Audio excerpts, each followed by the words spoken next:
Probably. What do you mean, probably? Here's my phone. You mean it's probable? Wow. Incredible. It was K.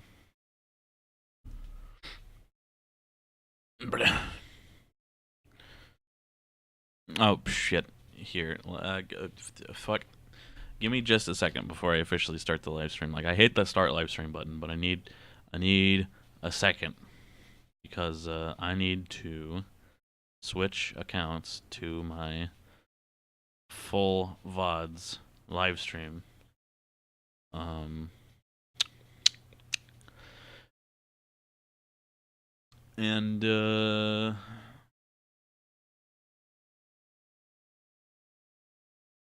I need to figure out what VOD I need to upload. The last one was Edgeworth's Got a Gun.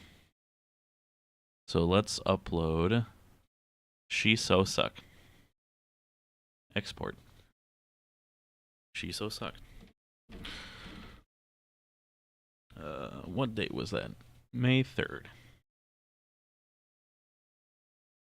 19.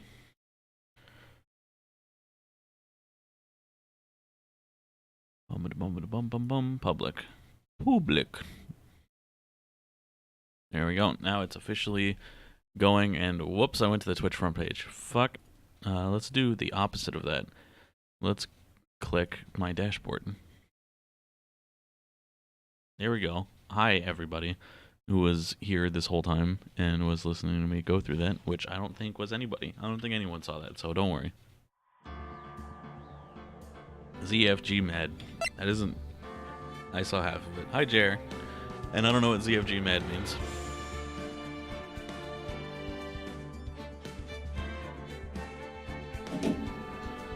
It's an emote. Well, I mean, I figured that much, but I don't know what it looks like, so I don't have any context for... Like... I don't have any I just don't have any context.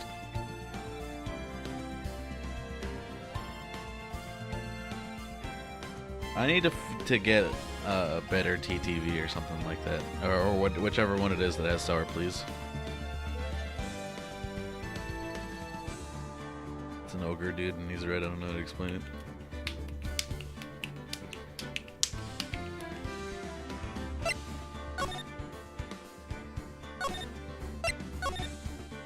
Robert Doby is playing fucking Call of Duty World at War. What a ding dong. Oh shit, we're straight into court, huh? I forgot. We are reconvening for the trial of Ms. Lana Skye. Allow me to call the next witness to the stand. The officer in charge of guarding the evidence room on the day of the crime. Could you drink in court? Please state your name and occupation. He has an incredible ability to speak while drinking. He should be a ventriloquist. I'm just a man, same as you, wandering the trails of civilization. Occasionally helping the elderly cross intersections when needed. Yes, we get it. You're a patrolman. As for my name, if you listen hard enough, you can hear the howling wind call it out. To be exact, it's Jake Marshall, Your Honor. Howling wind? I've never heard Edgeworth described that way before. Now, Mr. Marshall.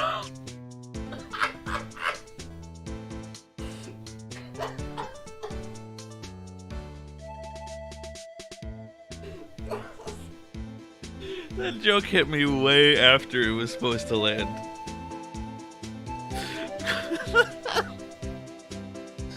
Oh my god.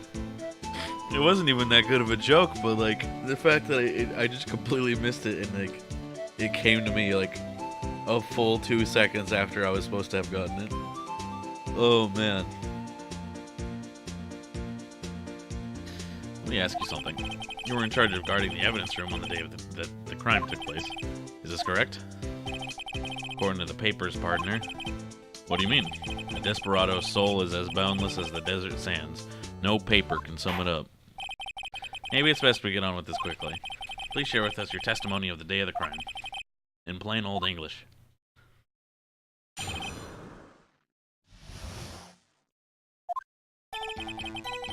job was to keep a wary eye on that bone orchard. They said I was supposed to make rounds 3 times a day, but that ain't my style. The room's protected by 2 security systems anyway. If I remember right, I was at a street-side saloon at the time it went down. I'm just an innocent traveling man, so if you're out of ammo, it's time I hit the trail.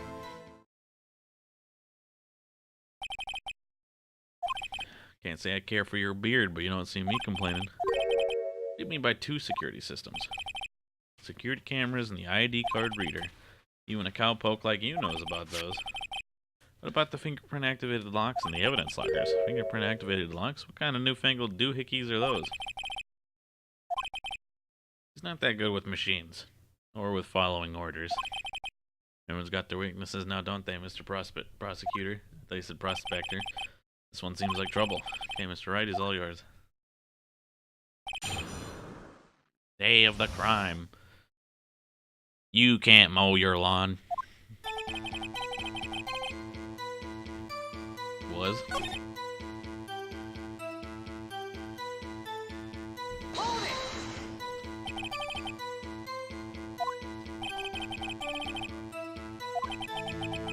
Told you that ain't my style. I'm afraid I don't understand. No desperado I know lets rules get in his way. To Officer Marshall on the day of the crime. Just between you and me, I didn't set foot in the evidence room that day. There was a rubber glove stuck to the victim's locker. Do you know anything about that? Our partner can't say I do. I haven't been in that crypt in weeks. It's protected by 2 security systems anyway. You've used the evidence room in the past, correct? Of course. Back in the day, my locker was a gold mine of evidence. And yet you didn't know about the fingerprint locking mechanism? Alright, partner. I ain't good with machines. I couldn't even tell you how a bike works. Quite, incredible.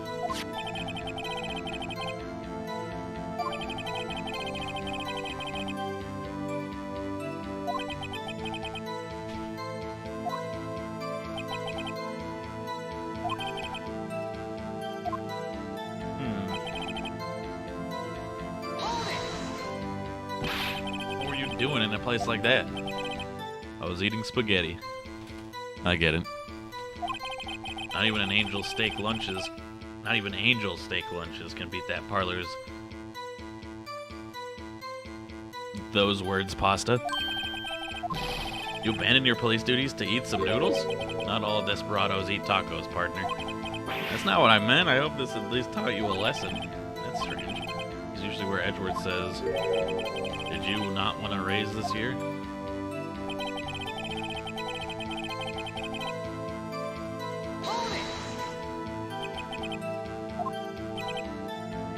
Call it evidence. You plan to pin me on this crime, you better draw. Otherwise, you're wasting my time. My steel horse is waiting to carry me back west into the sunset. Despite being responsible for guarding the evidence room, the witness doesn't appear to have seen anything. Texans don't take orders from anyone. Everyone knows that. I have a trump card on my sleeve, so I'd best keep my cool. Before I use it, though, I'd better up the ante.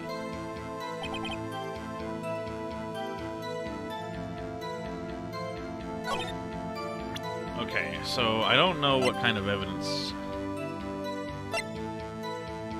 we would have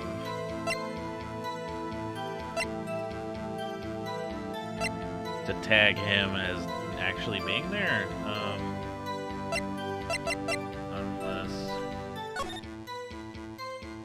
unless Mr. 7777 is him.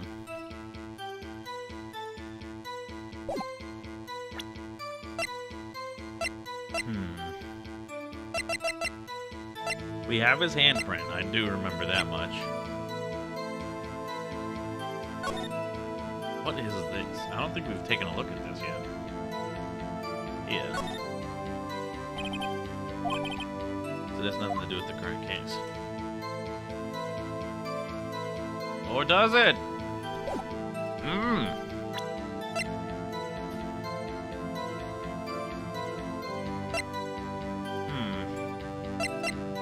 More Law and Order, and a Phoenix Wright emote.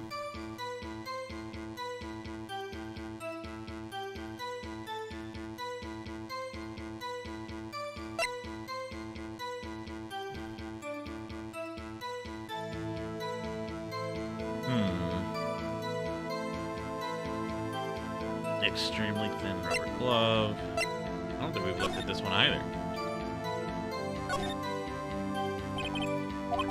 This is more evidence from an incident. Anything else we can get?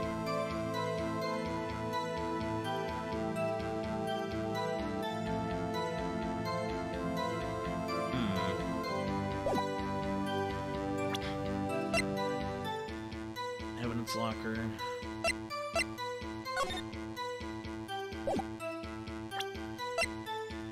Staple jar.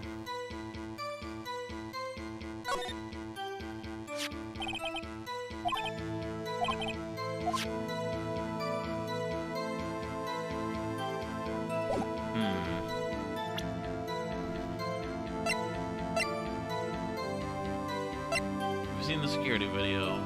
Let's take a look at this. Serial murder, sentence death. Victims Edward Jones, Jason Knight, Edith Kirby, Rachel Moss, Jeb Bates, Neil Marshall. Miles Edgeworth was the head prosecutor. Witnesses Lana Skye, Emma Skye. Executive investigators Damon Gant, Lana Skye. Head investigator Bruce Goodman. Investigators Jake Marshall, Angel Starr. Okay. Good that we read that, but I don't think we need that here. And Mr. Porcupine Head said that he was gonna wait on. We're gonna wait on throwing out the handprint. So, just what do we need?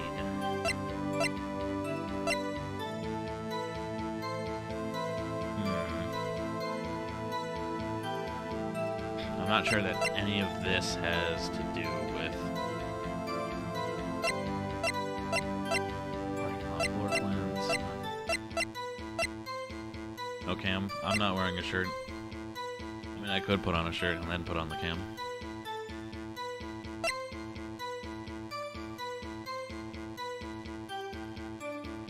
I think it's got to be the ID card.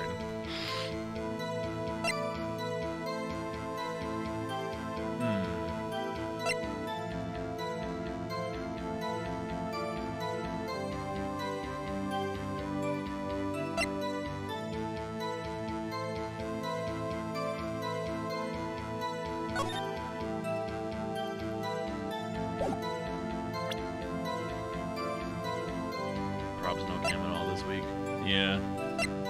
Well, I mean, I'll figure it out.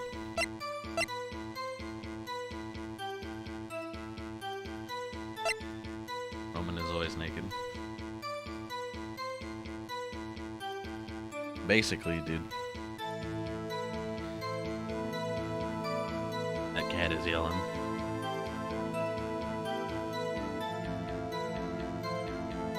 He's a screaming boy.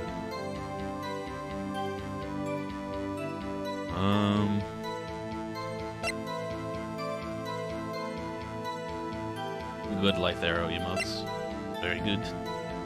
Go pet the boy. Nick's on it.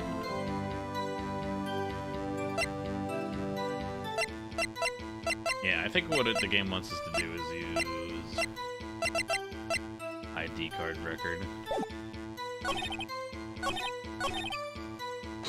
But let's press him on everything, see if the game throws us another bone. How exactly did you keep an eye on the evidence room? Just make sure nothing moves in the security camera monitor. That room's so still. Even time dies in there. Oh, there's a caretaker who entered the recordings. Who entered them? Videos of nothing weren't that useful. When the time would come, I'd erase the tape. But nothing unusual is recorded. Tapes are to be erased every 6 hours. And each time I'd erase a tape, it felt like I was erasing a part of my life. This isn't gonna do him any good. But in actuality, you don't physically enter the evidence room.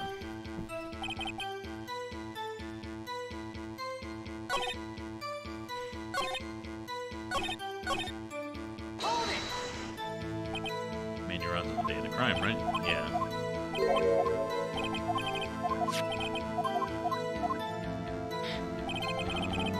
Protected by 2 security systems.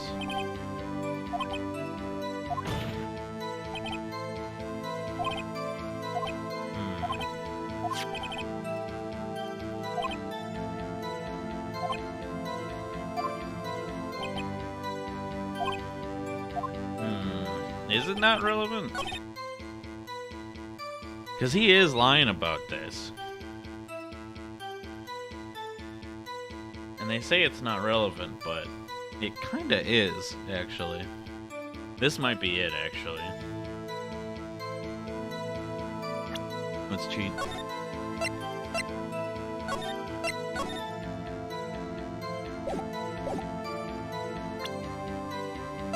We might be baited into this one, though. Yeah. It's fine. Was it Street Side Saloon? He was having spaghetti. Streamer caught cheating.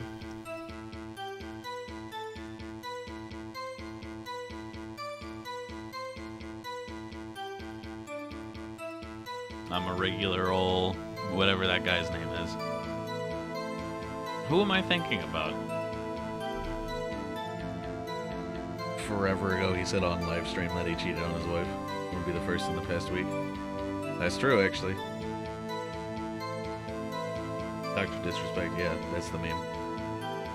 Dr. Disrespect, and recently Pro Jared, who has also more heinous allegations made against him, also, which is interesting.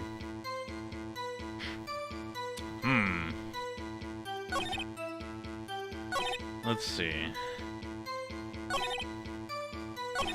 2 security systems, Street Side Saloon.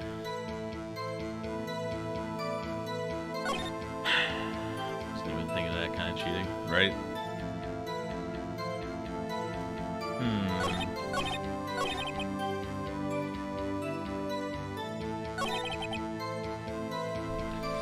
I don't actually,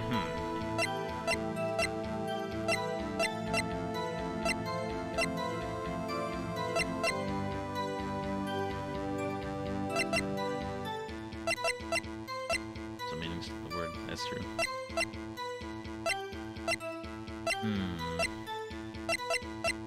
Are we sure, actually, that we don't need to just put on his fingerprints? What does Phoenix say here? I'm part of my sleeve, so I'd best keep my cool. Before I use it, though, I'd better up the ante.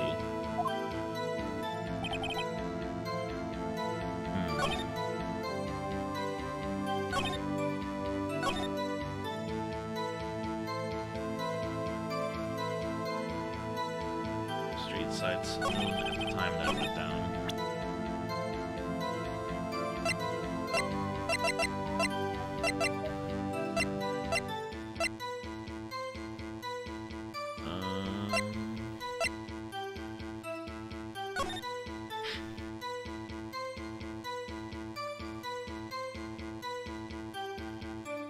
Yeah, so at around 5:14 is what it's talking about.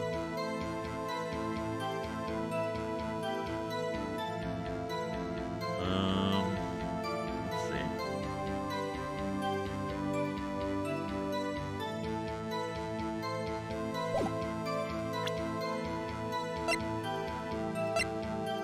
So how do we prove that he's lying somewhere in here?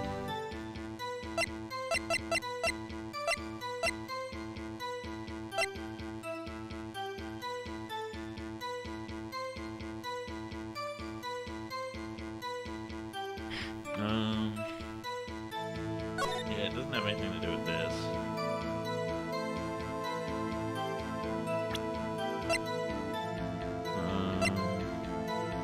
And Phoenix doesn't want us to present a handprint yet. So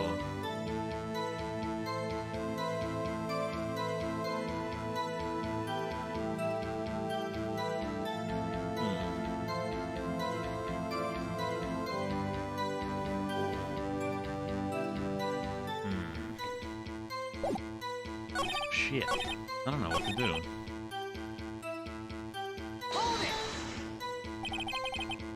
Keep an eye. That's right, he never goes in.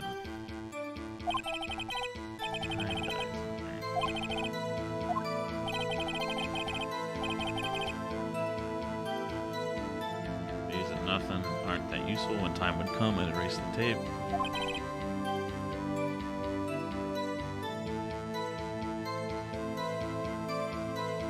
We we have the tape, so it's not like, and we got it through like good channels, so it's not like he tried to delete evidence. Let's see.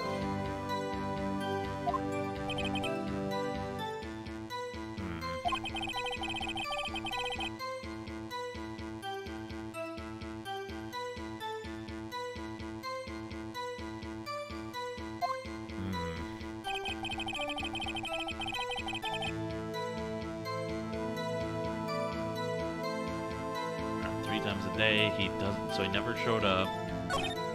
Rooms protected by 2 security systems. What did he say about this? Oh yeah, the evidence lockers, that's right.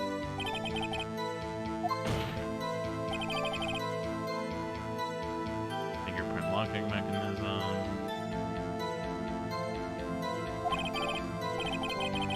I ain't good with machines.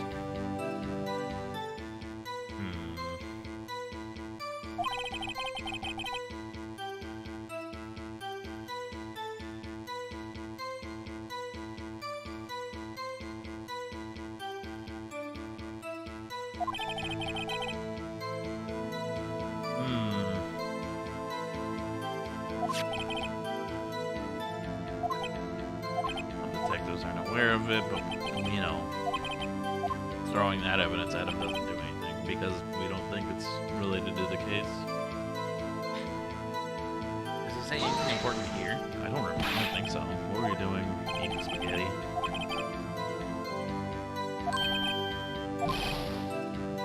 Police duties to eat some noodles.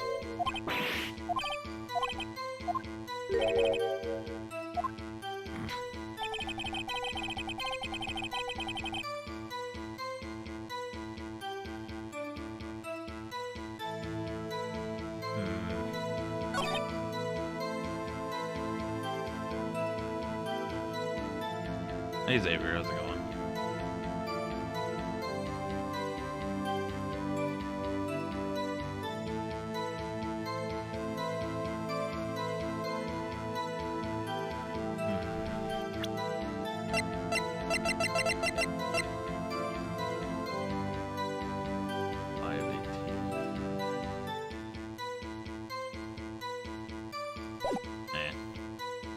Doesn't have anything to do with this. Pretty good. Yo, what's up, dude?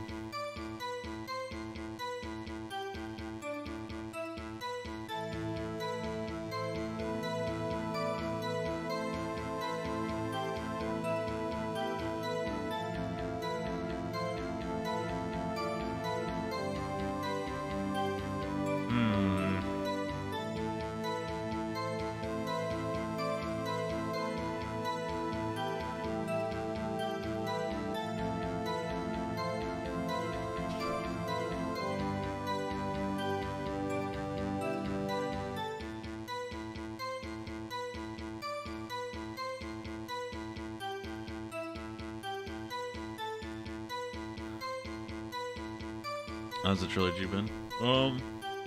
Some of the art's a little wonky, and I'm a little disappointed that the music tracks didn't get changed all that much, if at all, I should say. I don't think they got changed at all. But it's been pretty solid so far. I'm not sure what I need to do here.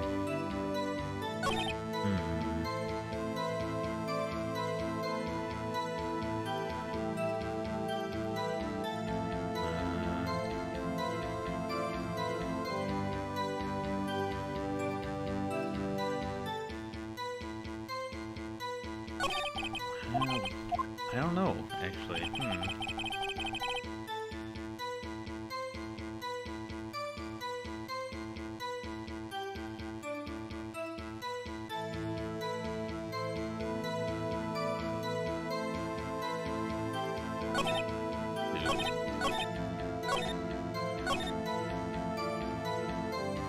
Maybe we just have to throw the handprint on him right now.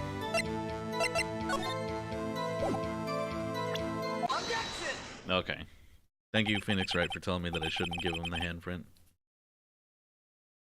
It strike you as odd, you being called in to testify like this.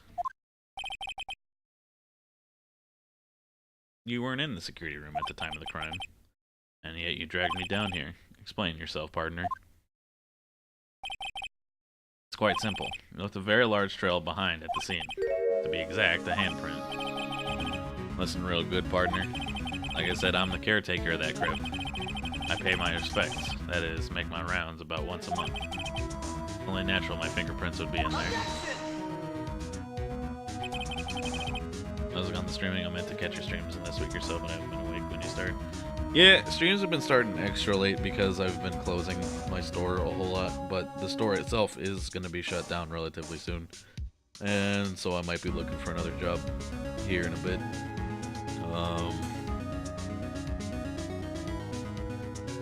So I don't know, maybe I'll be able to start live streams earlier, hopefully. You see, your fingerprints were covered in blood. What's the meaning of this? Your bloodstained fingerprints are at the crime scene? However, a luminol test clearly revealed this. Seems to me, there ain't a person in this room with a head on his shoulders. You have an explanation then, Officer Marshall?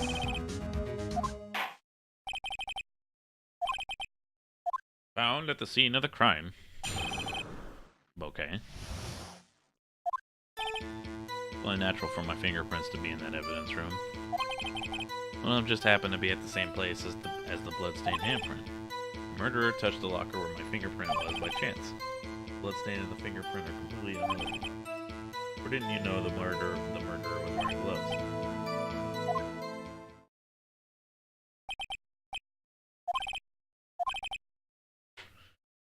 Life wouldn't be fun without any doubt. This guy's hiding something, I can feel it. Hell yeah, dude.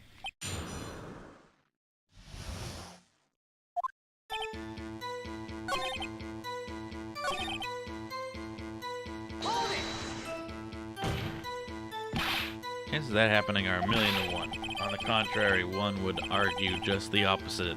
The chances of that are not happening are 1,000,000 to 1. Get one thing straight, partner. You ain't gonna get no reward from me with a mere fingerprint. You wanna know why? The bloodstain and the fingerprint are completely unrelated. Or didn't you know the murderer was wearing gloves? How do you know that? I may be a loner, but I still do my job. I keep up on the reports.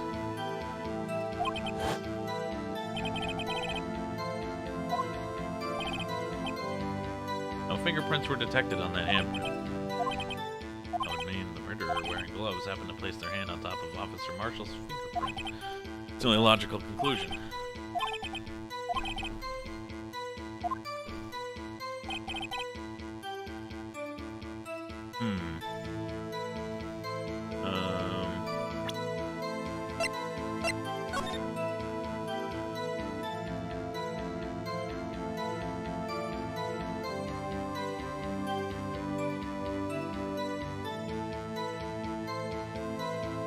I wish there was a fast forward feature here.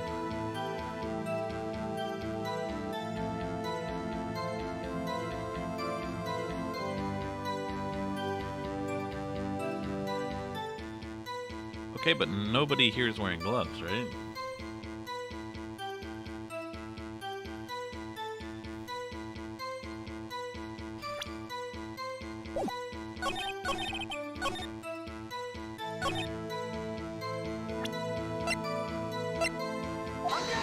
Right? No? Okay.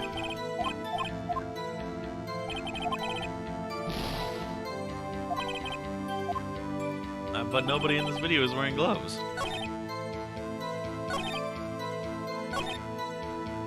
I don't understand. They're as different as night and day. Kind of like cereal and cereal. One's got to do with breakfast while the other is a type of murder. Though seemingly alike, they're totally different. Blah, blah, blah, blah.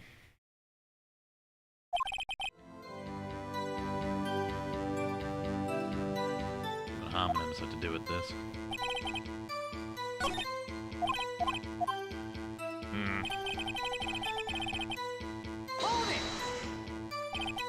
Because how did you put it? Pay your respects once a month? That's right, that and one more thing. That locker happens to be mine. What? That's the locker I used when I was a detective. The locker I still use. All that's in there now, though, is a heap of broken dreams. To be strange if my prints weren't all over that locker. I've been using the fingerprint lock all this time without ever knowing it.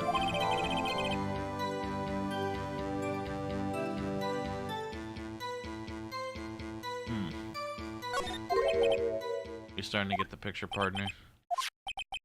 The seal of blood in the desert is just food for the buzzards. There's only one reality, and that's this. As long as my trail ain't in there, you can say otherwise.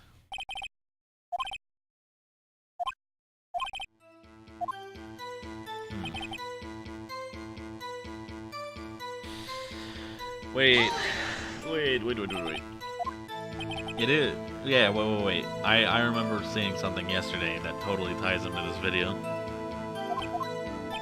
If so, that video is the only direct evidence you have.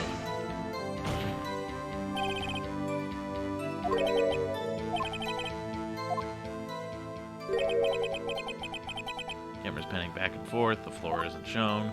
If someone was familiar with that camera's position, they could leave the room without being caught on tape. I don't have time for your speculations, Mr. Wright. Show evidence. Allow me to point out your mistake, Officer Marshall. You might wind up being the one making the mistake. Show us this incriminating evidence. Alright, I got it. Fast forward, baby.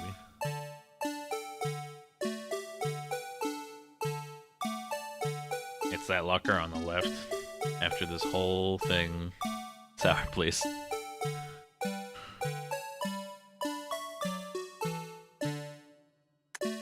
There's nothing in that locker. I don't know, there's something.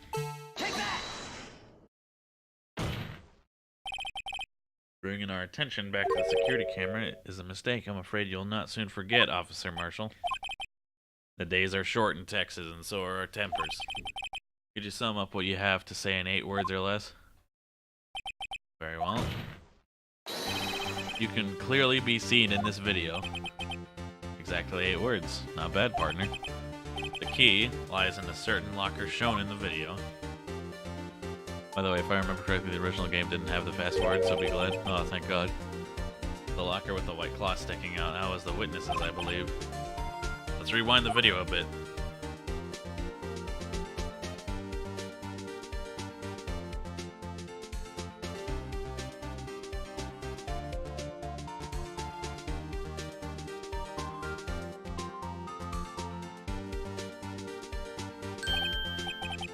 The white cloth, it's gone. What's the meaning of this, Officer Marshall? When the crime took place, the white cloth wasn't there. Then it suddenly appeared. There's only one explanation. Officer Marshall, you were in the evidence room at the time of the crime. You opened your locker when the camera was turned away.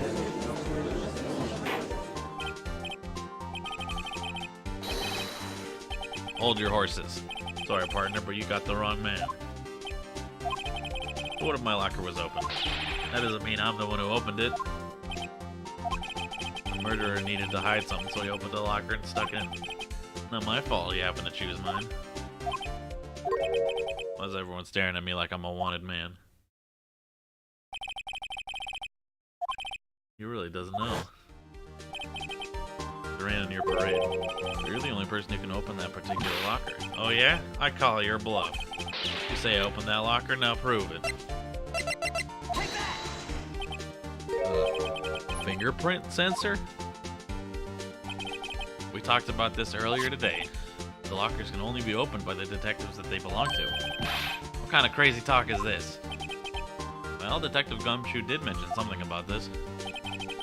Locks aren't that obvious. There are even some people in the force that don't know about the fingerprint locks. So, Sheriff, what do you have to say in 8 words or less?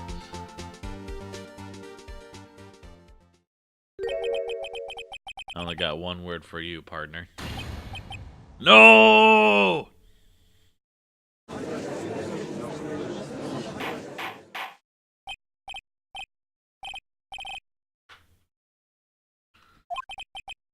If this is a joke, it's the worst I've ever heard. Hi, Lob. I assure you this is no joke, Officer Marshall. Please tell us what you were doing in the evidence room at the time of the crime.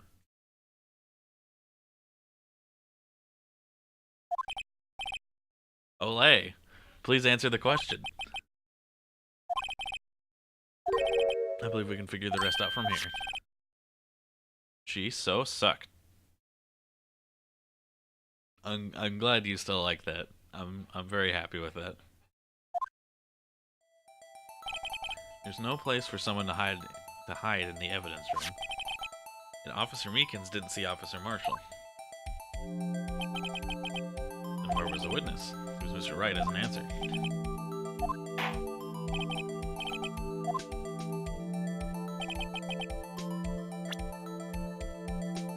He was in disguise. Wait, who's V in this case?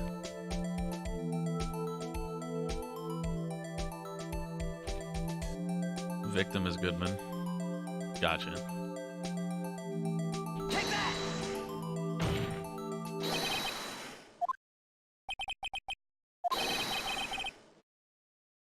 That's where the victim was. I mean, I assumed V was victim, but my brain got scrambled, and I was like, but Meekins didn't kill anyone. Why is he labeled as K?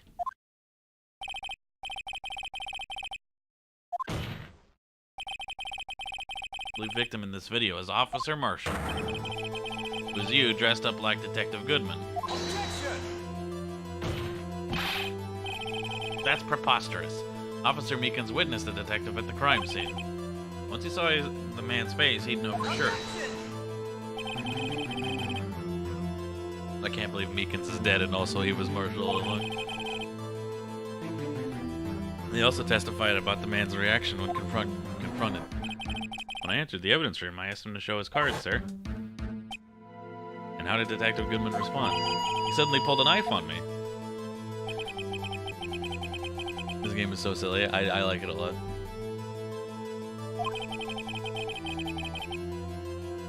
Why didn't he just show it? He would have needed it to enter the evidence room, so he must have been carrying it. He couldn't show it. Detective Goodman's picture is on this ID card. If he showed that, his cover would have been blown. Officer Meekins would have realized the man wasn't Detective Goodman.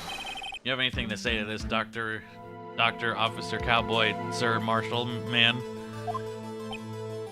Professor? You've got quite an imagination, partner. We got a term for that. It's called circumstantial evidence. You're gonna have to do better than that to break that detective. Unless you have hard evidence proving I dressed up as the victim. Can't say I care for your beard, but you don't see me complaining. You have any evidence proving beyond a shadow of a doubt that Officer Marshall dressed up as the victim? I can see the fear in your eyes, partner. Seems you're the only one who couldn't take the desert heat. So obvious he's the one. What can I do? Looks like your lack of experience has finally been exposed.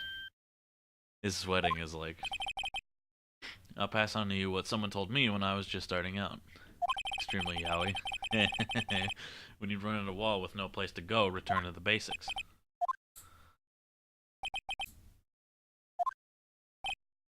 Try thinking outside the box. Shouldn't look for proof that Officer Marshall was in disguise. Rather, I should look for evidence that came about because he was in disguise. Why do you think this locker was opened in the first place? There's no reason for Officer Marshall to open his locker at the time of the crime, and yet he did, despite the chance it might be discovered later. According to the defense's argument, Officer Jake Marshall dressed up as Detective Goodman at the time of the crime. Then after the crime was committed, he opened his own locker for some unknown reason. The fact that a white cloth is sticking out of the locker seems to indicate that he opened it in order to put the cloth inside.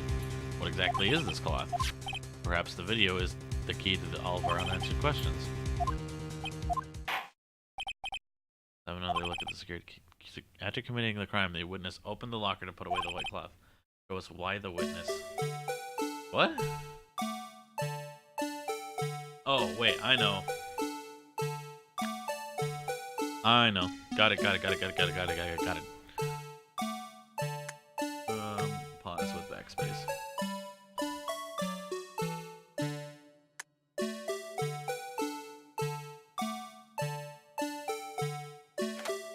There it is. Take that! I saw that last time I was looking through the tape. You disguised yourself as Detective Goodman and entered the evidence room, though I don't know to what end yet. However, something unexpected happened. Officer Meekins barged in on you. When asked to show your ID card, you pulled a knife on him. However, Officer Meekins panicked. And the white coat you were wearing was soiled with blood.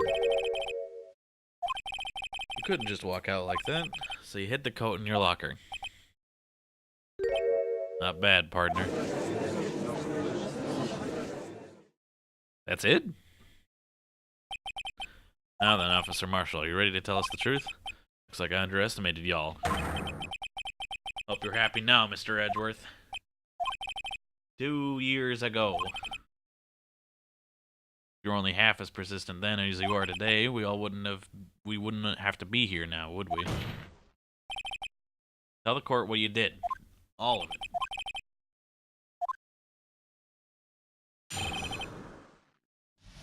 This is a testimony? I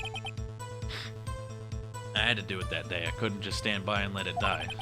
I stole the detective's ID and dressed like him, and I planned to take out the evidence. I wasn't expecting Officer Meekins. I knocked him out and managed to escape. I knew which areas wouldn't be caught on the camera. There wasn't any murder in the evidence room at 5:15.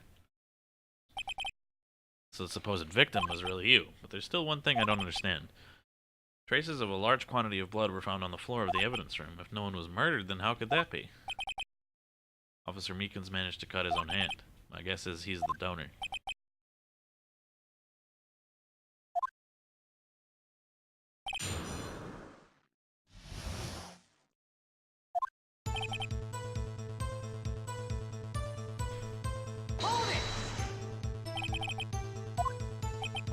Even have to ask, partner? 2 years had passed since that case was closed. It was going to completely end with the transferal that day. Not if I have anything to say about it. That incident's not over. What do you hope to accomplish by sneaking into the evidence room? When a case is closed, only the case's lead detective can look through the evidence. I wanted to have a look at it myself one more time, no matter what the cost. I don't care what anyone says, partner. That case is mine. Why does he care so much about it? Today was my last chance. That's why I stole the detective's ID and dressed like him. I didn't make it look like Goodman was carrying out the evidence transferal. I'd be arrested for stealing evidence, which wouldn't get me anywhere.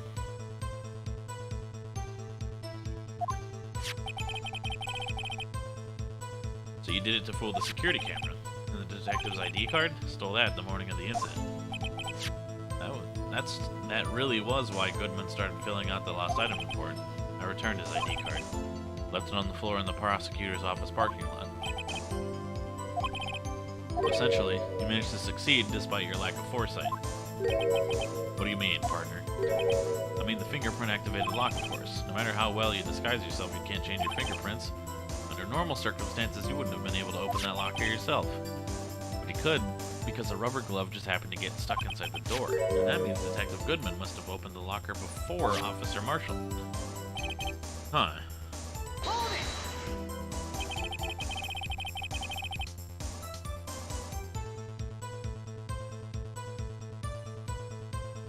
Pulled a knife on Officer Meekins and tried to drive him off. Let's just say I was a little surprised. I only planned on being in the evidence room for no more than 5 minutes. I didn't think anyone would actually come in during that short time. Certainly a one-in-a-million type of person, mistaking a detective for an intruder and demanding to be shown his ID. I'll have to think a little bit more about his raise this year. How did Edgeworth get so much influence? He threw himself at me and I ended up cutting him slightly. I'm sorry it had to turn out that way. Me knocking him out and everything. What happened to your knife? No, you mean this one? You knocked Officer Meekins out and... Okay. So you did your research beforehand. Those who go into the desert unprepared don't live long, partner. I don't think it would make a difference, though. Security tape is erased every 6 hours. If all had gone as planned, no footage would have been left. You bloodied your coat in the struggle with Officer Meekins. someone was in the security room when I came out, the jig would have been up. I opened my locker and stashed it in there. What was Officer Meekins doing during that time? He was sleeping like a baby. That day, there wasn't any murder in the evidence room at 5:15. Blood found at the scene certainly indicates a crime took place. What, are you blind? The victim shown in that tape is me, and I'm not dead yet, partner. So you stole the evidence from the locker? Actually, no, I didn't. Why not? When I opened the locker, the evidence was already gone. Mr. Edgeworth, where is that evidence? It's still missing, Your Honor. Someone else stole the evidence. Officer Marshall, may I ask you one thing? Fire away, partner. It's a free country. I'm also free to decide whether or not to answer.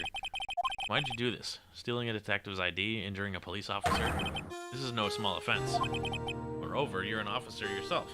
This will have serious consequences. Can't just be forgiven with a simple cut in salary.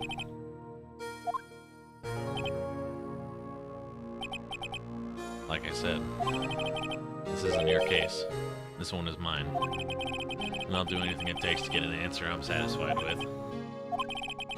The witness has an unusual amount of zeal. Let's hear more. You know why? That case was solved 2 years ago, wasn't it? It's the reason the evidence was stored in the evidence room. Joe Dark was convicted for his crimes. One thing I can say for sure is he deserved his sentence. I remember the Joe Dark case. It involved serial murderers, didn't it? I don't intend to complain about how it turned out, but there's something that still bothers me. Something went down at that trial. Something no one will talk about. I don't know. That's what I'm trying to find out.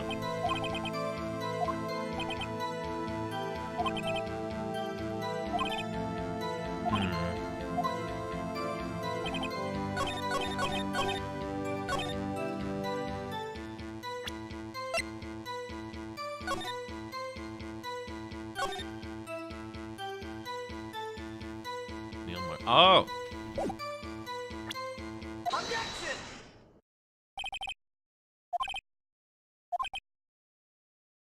Sounds like you've been sipping too much cactus juice, partner. The name Marshall is mentioned in here.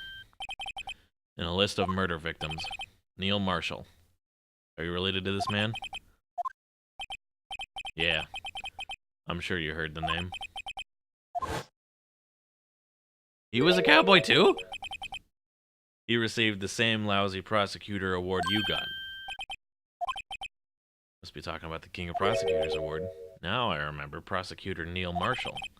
He handled the SL9 case before I did. He was killed. And the case fell into your hands. But what's his relation to you? He was my brother. He was investigating the murders with Damon Gant, the then Deputy Chief of Police. The group of detectives I was part of worked under them. We were desperate to prosecute the killer.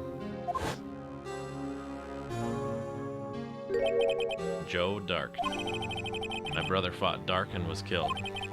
That was the first time Dark left behind any evidence, and that's all we needed. He was... I have never seen that word before. Arraigned? And incarcerated. The case was finally closed. At least according to the public records. My brother couldn't have been killed by Joe Dark. I knew my brother better than anyone. No one could have beaten him in a fight. And that's it? That's your reason for your insane actions? There's more to my brother's death than what the records say. No matter how much you try to hide it. You can't fool me. At least one thing is for certain. Now we know what happened at the police department on the day of the crime. It was the last day the SL9 case could be reopened. Not satisfied with its resolution, Officer Marshall planned to steal the evidence. Disguising himself as Detective Goodman, he entered the evidence room. Officer Meekins confronted him, so he rendered him unconscious and fled. This mystery has finally been cleared up. No murder took place at the police department that day. The things that happen by chance never cease to amaze. At exactly the same time as the murder at the prosecutor's office, this fake murder was going on at the police department.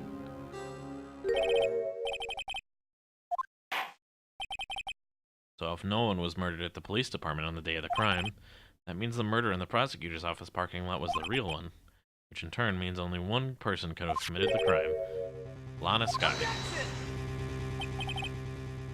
A verdict wasn't reached in yesterday's trial, which is why we examined the incident at the police department today. There's only one reason the defendant was not convicted yesterday. There yet remained the mystery of the simultaneous murder at the police department. Seems to me the boys got the draw on you, partner. All the mysteries at the police department have been resolved, no doubt about it. Our sole murder took place at the prosecutor's office. The only suspect is Lana Skye, and the testimony of one Miss Angel Starr is completely incontestable. Incontinent. If you have a response, make it a single word or less. Objection? ARG! I rest my case. Seems this trial has reached its conclusion. There's no room for doubt. Thanks to you, I didn't need to waste my time disproving the alleged murder at the police department. There's no doubt what I proved today is true. The apparent murder on the security camera's tape really was fake. I didn't realize that would end up proving Lana guilty. Time for this verdict has arrived. This court finds the defendant. Hold it. By hoot? You? Hoot? Emma? The defense has an objection, a scientific objection, right? What do you mean, right? Mr. Wright, are you this girl's guardian? Your Honor? In a sense. All I'm asking for is a minute of your time. Please hear me out. Mr. Edgeworth, please. I don't want to leave any loose ends. You want a minute? I'll give you 3.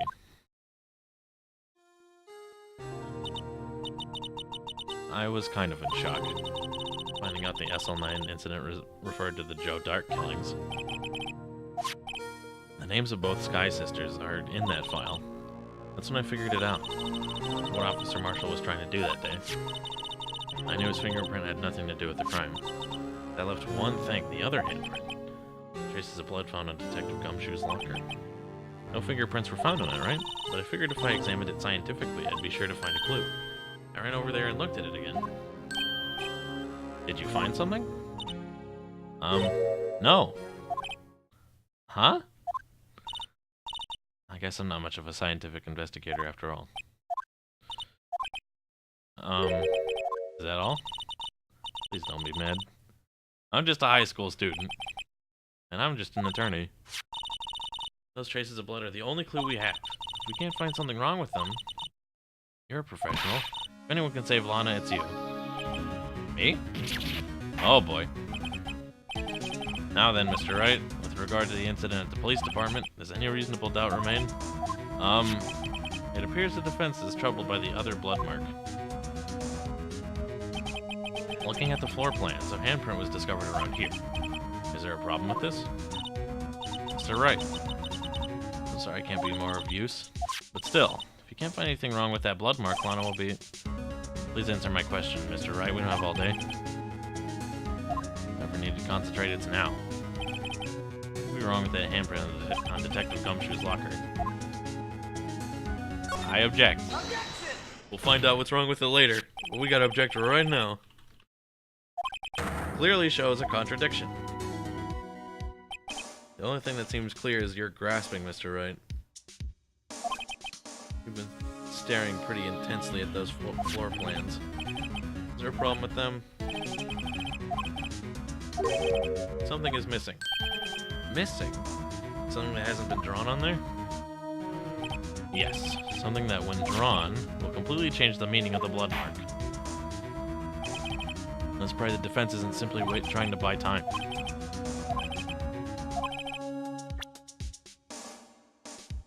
The Badger?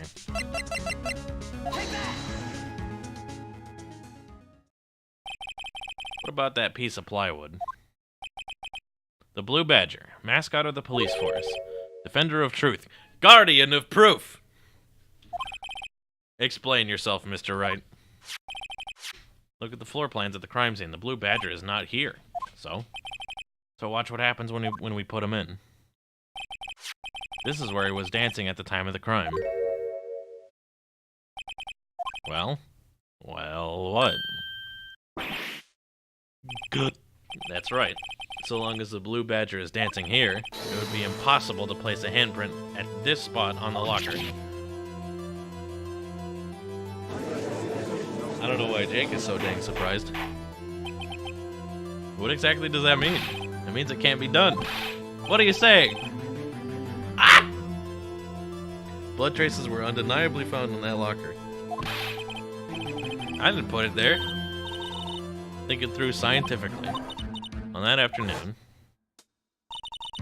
Officer Meekins was the one who brought the Blue Badger to the evidence room, right? After he put it down, it would be impossible to leave a handprint on that locker. So that must mean this blood mark was left there before the Blue Badger was brought in? I will not allow such far-fetched balderdash in my courtroom. It may sound far-fetched, Your Honor. It was the only possible explanation. In the police department's evidence room on February 21st, blood was spilled not once, but twice. One time was captured on this tape, taken by the security camera. Officer Meekins cut his hand, from which a trivial amount of blood fell. Problem is, the other time.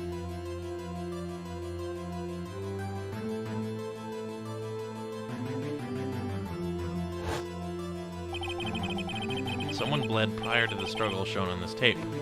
It had to have been Detective Goodman when he was really murdered. What? That's ridiculous. I refuse to accept your absurd claim. The murder portrayed in the security tape has been proven to be fake. I feel like for this whole game, I've been carrying Phoenix Wright.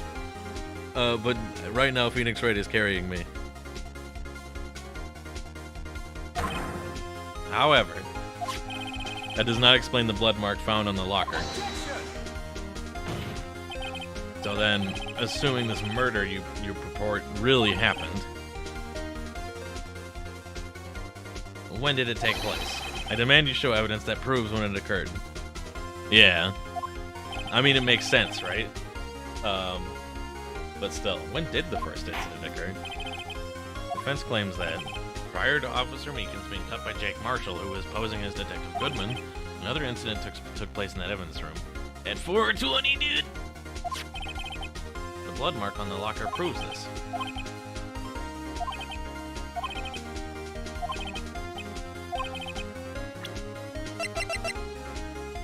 The parking stub.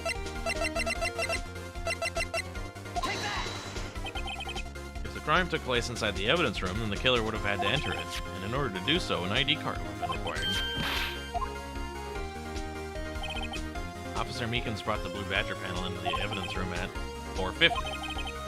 If the crime took place before that time, then it would have to be 4:40. Ah! Miles Edgeworth! Just what have you done? I never would have figured you'd have the nerve, boy. Drop the act, witness. It doesn't take a lot of thought to figure out it couldn't have been me. Nope, I ain't getting it. I'm afraid I don't understand either. It's clear from the luminol test that blood was there. When the second crime took place, both Officer Meekins and Officer Marshall failed to notice the blood. The blood from the first crime was wiped away by the real murderer. I would have had just 10 minutes to murder the victim, carry his body away, and clean up the blood. Unfortunately, that's physically impossible. The crime must have taken place before Mr. Edgeworth entered the evidence room. There's only one other card number remaining. A lot of 7s. Talk about a lucky number. That doesn't make sense. How could Detective Goodman have entered the evidence room? Since there's no record of his card being used beforehand, he must have entered along with the real murderer. It's the only plausible explanation. He went in with 6, 7, 8, 9, 7. Wait, what? 6, 7 is what I meant to say. So it's just like the letter V 6 times, except it's the number 7 times. 7 times 7. I know whose ID number is 7777777. That's 1 7 too many, Your Honor. Unfortunately, I'm unable to look up the owner of that ID card, at least at present. Explain yourself, son. The ID number, the number 7 times, belongs to somebody with a rank of captain or higher. Someone who is a so-called executive officer. We don't have the authority to inquire into such a person's identity. That's ridiculous. Just how... I'm not finished talking, Mr. Wright. There's one situation in which we can be granted such authority. If an official charge filed against an executive is accepted. You're all alike, aren't you? With your cover-ups and forgeries. That's how the prosecutor's office operates. Hell yeah. I take pride in my work, Officer Marshall. I would appreciate it if you would keep your slander to yourself. Slander, is it? Okay. Let me ask a question. Not to you, to her, the defendant sitting over there. Your own little executive. Don't be stupid. She's been charged with murder. Of course, we looked up her ID number, and it's not the number 7 times. Don't play me for a fool, partner. It's not what I want to ask. All I want to know is one thing about that incident. Answer me this, Chief Prosecutor. In that trial 2 years ago, did you really only use legitimate evidence?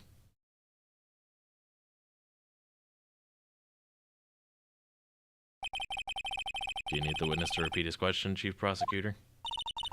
I heard him fine, Mr. Edgeworth. I was in charge of the prosecution for that trial. At the time, occasionally, we felt the powerlessness of the law. At least I did. I became a prosecutor in order to suppress crime with the law. But before I realized it, we were the ones being suppressed by the law. I'll ask you again, Chief Prosecutor. During that trial 2 years ago, did you really present all the evidence in court? Can you look me, an investigator in that crime, in the eye and say that you did? I don't have to, Officer Marshall. Drastic crimes require drastic measures, and that's just the way it is.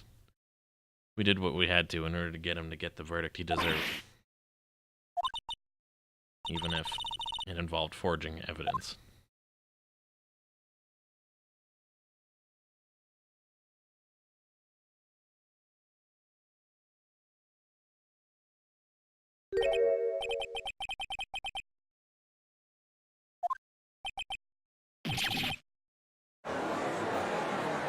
Holy fuck.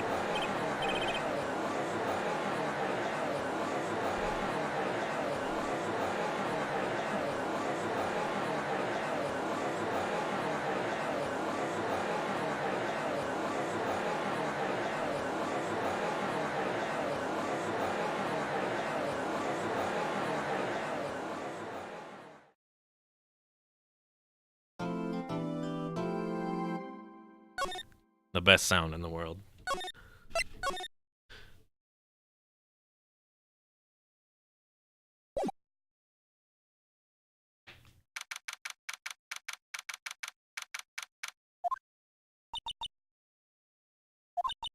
Sorry for what my sister said.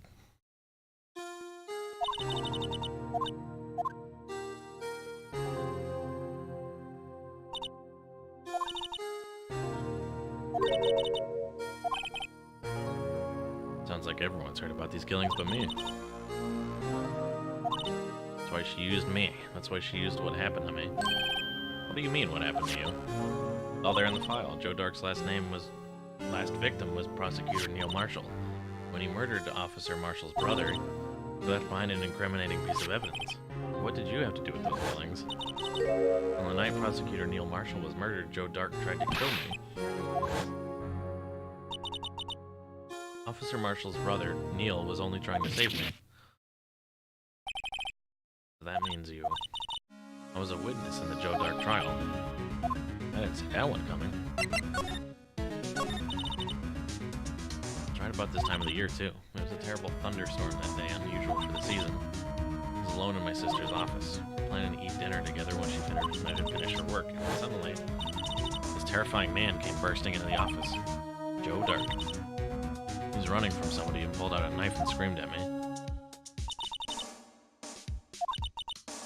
Just then, Prosecutor Marshall showed up. Joe tried to save a hostage. Before he could, Mr. Marshall tackled him. But I'll never forget it. A bolt of lightning flashed outside the window, lighting up the office for an instant. What I saw then burned a permanent picture in my mind, and I can still see it now. I don't remember the moment when Dark stabbed Mr. Marshall. So you weren't able to testify about that? I was only asked about when I was attacked. That must be why she made up the crime. The prosecutor's office wanted that guilty verdict so badly, and Lana forged the evidence and Mr. Edward used it.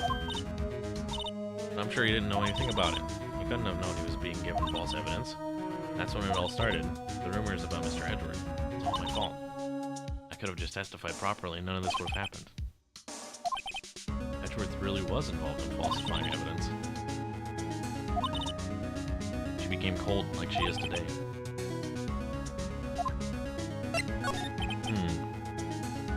What did you see in the instant that the crime occurred? Dark knocked down Mr. Marshall and raised his knife. Neil Marshall was stabbed right in front of this poor girl. I don't remember what happened after that. Apparently I passed out. When I came to, Lana was cradling me in her arms.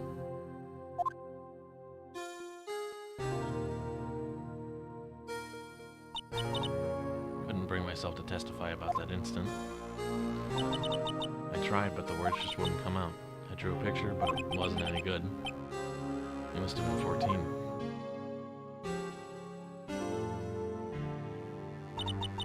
Once it was all over, I made up my mind. I decided that when I grew up, I'd become a scientific investigator. I want to be able to fight crimes with my testimonies and find the evidence to make an airtight case. Lana would never have to forge any. There's still something that bothers me about that crime. What is it? You said you were in Lana's office at that time, right? Why then would a serial killer come running in there? But why was he being chased by a prosecutor?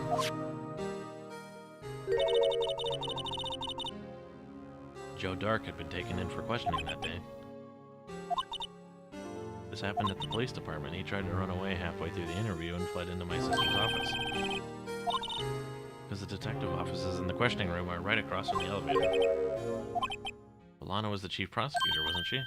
Didn't I tell you? 2 years ago, Lana was a detective. She was the best in the entire force.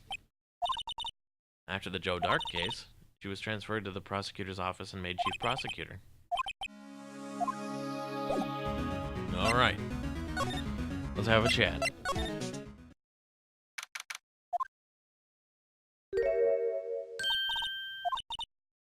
Mr. Wright, it seems I keep causing you trouble. I didn't think you were the type. Criminals don't mind playing foul, and why should we? If you're wrong, an innocent person might be found guilty. Believe me, I understand the risks. Emma told me about you, about how you were a detective 2 years ago, and how the SL9 incident was the reason for your transfer to the prosecutor's office. Could you fill me in on the details, especially about that unusual change of jobs? Suppose you have a right to know, Mr. Wright? Here, give me just 1 second. I'm gonna BRB super quick.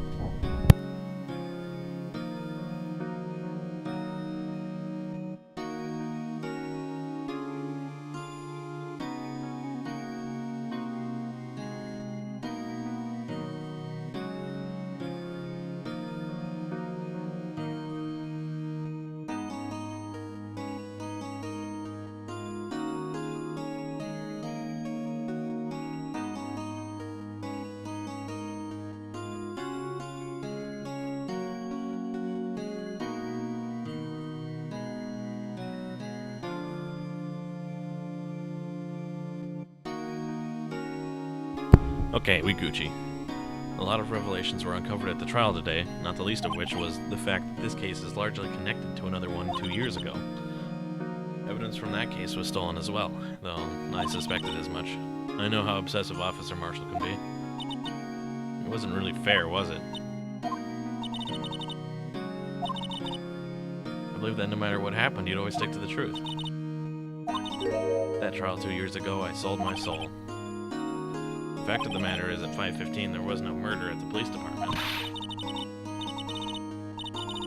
But the witness, Miss Starr, said about you stabbing Mr. Goodman with a knife.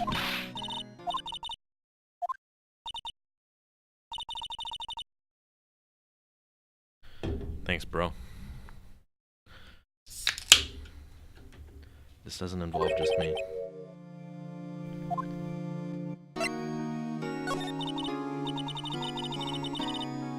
I was a member of the police force 2 years ago. She was amazing. They still talk about all the cases that she and Chief Gant cracked together. He was the deputy chief of police back then, but he still worked the crime scenes. Damon Gant. He was everything that I aspired to be. They were the best team ever. They solved crimes before the reports could even be filed.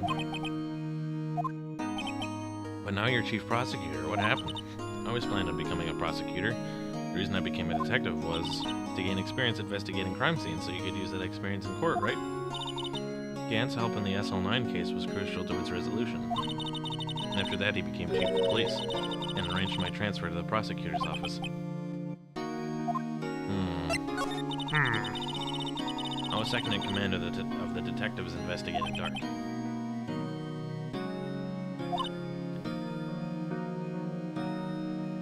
Deputy Chief Gant and I shared the same office and the same investigations. We even had the same office. We led a team of the best detectives on the force. Goodman, whose case it was, Jake Marshall, and Angel Starr. It was the first time Marshall worked with his brother. He was quite gung-ho.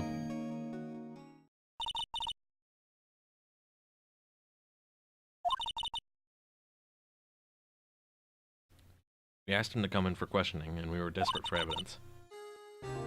That's when his final murder took place. Prosecutor Marshall was trying to save me from Dark. You see, the first person who happened upon the scene of the crime was me. Damon Gant and Neil Marshall were the ones questioning Dark that day. The investigation was in its final stages, and Dark must have suddenly panicked. So he waited until Gant and Marshall let their guards down and then fled the room. From there, he ran straight to the office shared by Deputy Chief Gant and myself. So you were the first person to run to the scene, Lana? I was filing some papers while Gant and Marshall were questioning Dark. When I returned to my office, I saw 3 bodies on the floor and smelled blood. Prosecutor Marshall, the victim, Emma, who had passed out, and the suspect, Joe Dark. During the struggle, it seems Mr. Marshall struck a final blow before he died. Joe Dark had incurred a minor concussion and lay unconscious. I panicked. Carried her out of the room and just held her. Placed Dark under immediate arrest. Let me get this straight. You were all involved in the SL9 incident? Quite a coincidence, huh? I don't buy it. There's no way everyone involved in this trial was also involved in that incident, just by chance. But that case was solved 2 years ago. At least one person went to extremes because they didn't believe it was truly solved. His actions came as a surprise to me as well. Ever since his brother died, he's changed completely. He became a cowboy. I guess he wasn't convinced with the ruling against Joe Dark. Life doesn't end with the closing of a case. Everyone has to live the rest of their lives with their memories. That case might not just be over yet.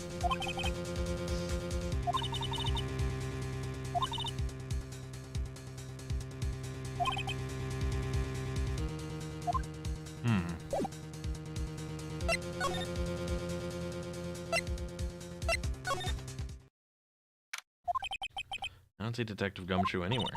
Things seem kind of quiet around here today. Why don't we look for some other people to talk to?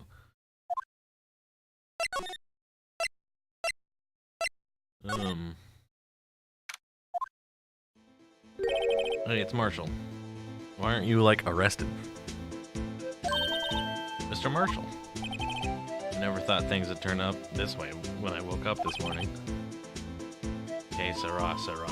You never know where life will lead you, huh, Babina? Bambina? I should have known my luck had run out when old Billy dried up this morning. Billy? Must be his pet cactus. Where are you headed? Just over to the prosecutor's office for a little interrogation.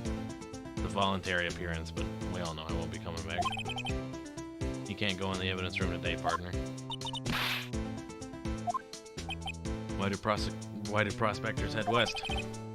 If ever there was a case I needed to know the truth about, it was that one. Before you turn yourself in, Mr. Marshall, would you mind telling us exactly what happened? Looks like I won't be getting a steak lunch today.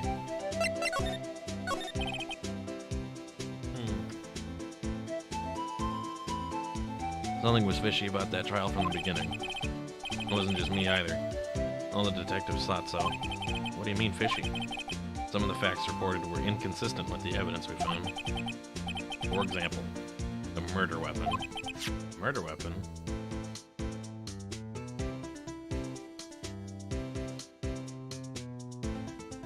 Switchblade knife with the broken tip? That was Joe Dark's, alright. But in the initial autopsy report, a question was raised. The blade of the knife was not a perfect match with the wound that the victim sustained. It means there's a good chance that knife was not the murder weapon. In the report that was finally submitted, that possibility had been erased. That case left behind scars on all of us.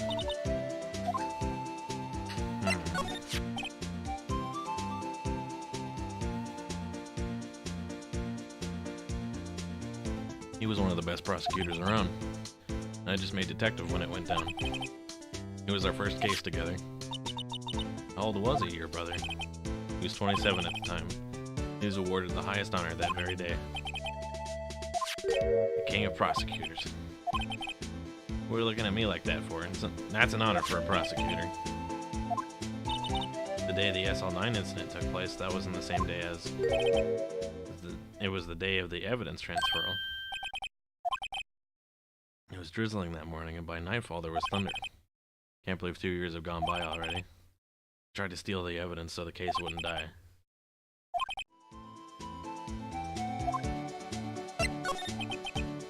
There's something going on behind the scenes in that case. We all knew that later.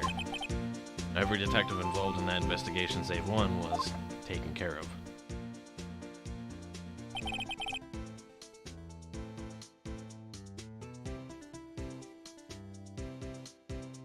Miss Starr was fired and I was demoted and boxed away in a tiny room. If they did something to him too, the commissioners would get suspicious. They were careful enough not to be too obvious. Who are you talking about? Don't get upset, Bambina. I mean Damon Gant and Lana Skye. The investigation laid Damon Gant and his second-in-command, Lana Skye. There wasn't a person on the force who hadn't heard of that duo. That case was the biggest step in both of their careers. After the case ended, Lana transferred to the prosecutor's office, right? Damon Gant, the new chief of police, arranged for that to happen. She's never been the same since she left. Everyone who knew her said so. Chief Prosecutor Skye was totally different when she was a detective. What happened to my sister? But her secret is too well guarded. I never found out. So there you have it. That's my story. Did you enjoy it, partner? There's one thing for sure I found out in court today. That boy Edgeworth isn't my enemy. He was the one who used falsified evidence to get a guilty verdict. Somebody else was the one who gave him that evidence and planned everything.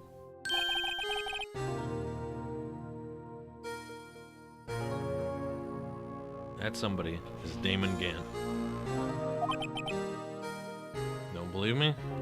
I don't blame you. I won't even be a patrolman after today. What? Too bad I won't be around to work with you. When you become a real scientific investigator. Adios, Bambina.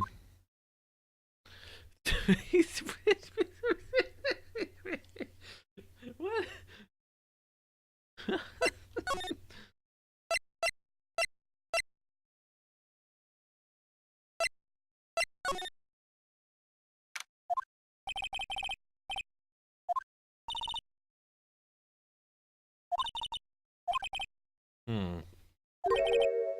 No one was murdered in the evidence room.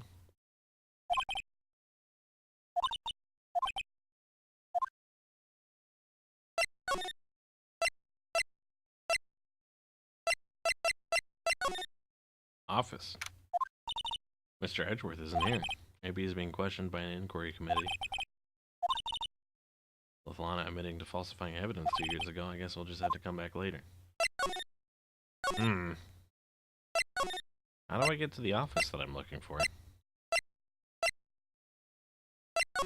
Gant's office.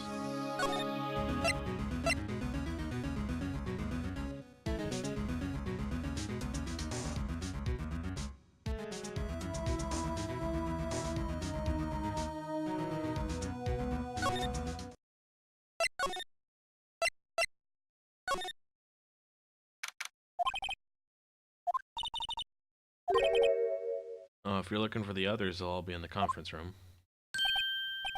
Thanks. With the chief prosecutor saying what she did and the decision about what to do about Mr. Edgeworth, not to mention her statement to the media in tomorrow's trial, there's more chaos going on than Thanksgiving and Christmas put together.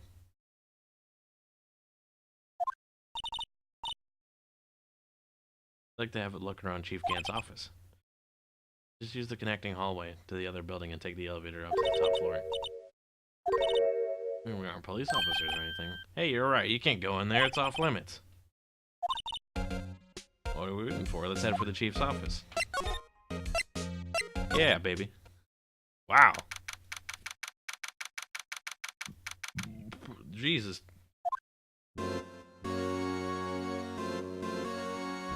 I guess that's where that music comes from.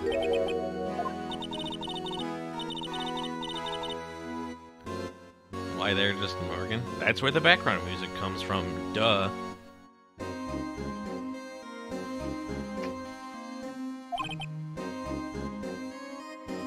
Check out that pipe organ. That's real, isn't it?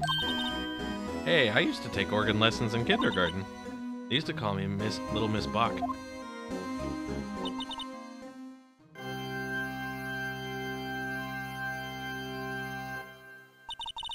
I never could remember where C was. It's Gant. Ah, fuck. Oh, it's you two. Chief Gant. Who put that paper he was reading in his desk? So, Righto, have you been swimming lately? No, I haven't. I've been kind of busy lately. I can appreciate that. I've had my hands full too with Mr. Marshall's misconduct and Lana's provocative statement. What do you mean about the forged evidence? 2 years have passed since that incident. My, how time flies. See that big picture on the wall over there? Hey, that's the thing that we put together. That's a picture of Lana, Neil, and me. This is Mr. Marshall's brother, Prosecutor Neil Marshall. We took it to commemorate our work together. Something's not right with this picture. I seem to put my finger on it, though. That statue's little knife also kind of seems off-putting. I like to reminisce all day, but there are matters that need my attention. I'm gonna lock up here, so let's go out together. It was a crime scene 2 years ago, wasn't it? That case has long since been over. There's no need to investigate it anymore. All the same, we'd like to have a look around. Perhaps you didn't hear me. I said there's no need to investigate it anymore. Now hurry up and get out. I have a meeting to attend.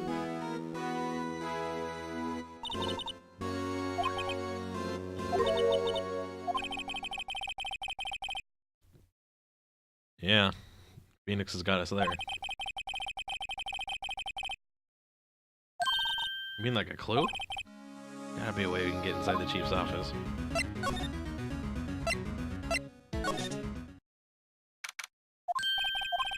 Hey, pal. Detective Gumshoe, aren't you supposed to be in a meeting?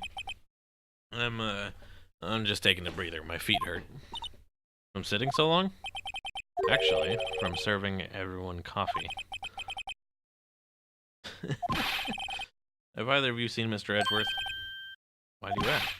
He's under fire from both the police department and the prosecutor's office. It's almost like the battle's between you two in court. Is it because of what my sister said? That's basically what it all boils down to. And falsified evidence 2 years ago. Now Mr. Edgeworth has the whole world after his blood. But why would Edgeworth be blamed? It's not like he knew the evidence was forged. Lana Skye is the guilty party here, isn't she? The prosecutor is responsible for the evidence they present in court. Not only that, but as you know, there have been a lot of rumors going around about Mr. Edgeworth. His amazing talent as a prosecutor has kept him safe from those who don't like him. But now with this, are there really so many people who hate him? In our world, only those with talent rise to the top. Mr. Edgeworth not only is that, but he's young. There's no better recipe I know for making enemies. Hey, Dick, keep up the good work.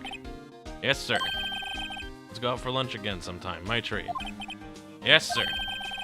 You gotta take me back to that joint sometime, okay, Dick? Yes, sir. Seems like you don't have any problems with enemies. Yeah, well, I'm careful not to stick out. Anyway, I'm a bit worried about him. Under all this pressure, I'm afraid Mr. Edgeworth just might crack. Actually, I took a look at the file earlier while the coffee was brewing. Well, did you find out anything? The only evidence Dark left behind was during his final attack. When he killed Prosecutor Marshall, he was trying to protect some girl. You know, who knows who that could have been. Seems Detective Gumshoe never realized that Emma was the girl. That's when he left the most incriminating evidence of all. Let's see. I think it had something to do with the murder weapon. Oh, I forget. Look, it's all written somewhere in here, okay?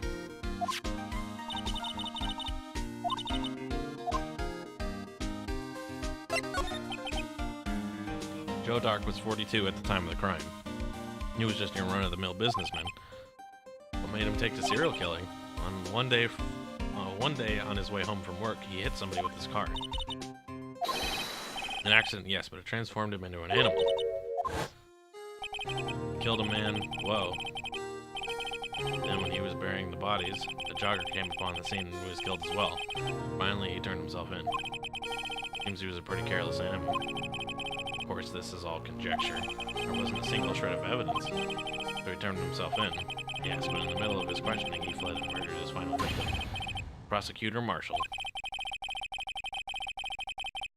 That crime was witnessed by somebody too, but luckily Dark was arrested on the spot. It's a good thing that last witness wasn't killed. Weapon. Treason. Edgeworth's knife.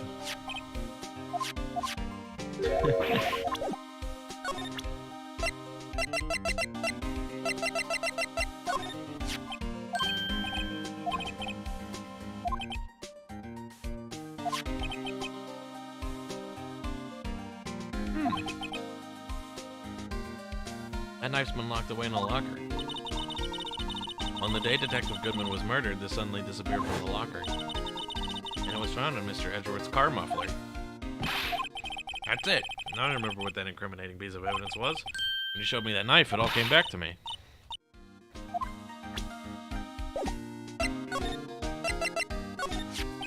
This knife. It was Joe Dark's, wasn't it? That's right. We traced it back to the store he bought it at, plus it had his fingerprints on it too. No one actually witnessed him using it to murder anyone, right? That's where his luck ran out. When you take a good look at the knife, you'll see it's broken. You don't have to take a good look to notice that. Yeah, well, anyway. Take a guess where the broken off tip of the knife was found. That's what did him in. The victim, Neil Marshall, was carrying it inside his own body. It's found deep inside the stab wound. Did it match Dark's knife? You bet. Down to the last fiber. Pretty conclusive. Huh.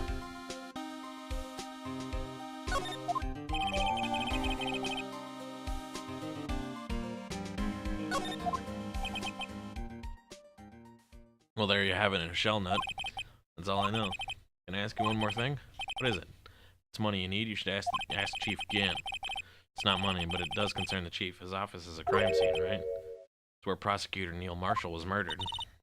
The chief's out now and his office is locked, but we'd like to have a look around. Well, any detective's ID card can unlock the door. What? Really? But if I let a civilian in there, I'd be charged with breach of trust. Breach of trust? Simply put, I'd be canned. Sorry, pal. I don't plan on getting fired because of you. How about this ID card? It was Detective Goodman's. That won't work either. The data was deleted the day he died. Wonder if there's something that we could show him that would make him change his mind. we thought something was fishy about that picture.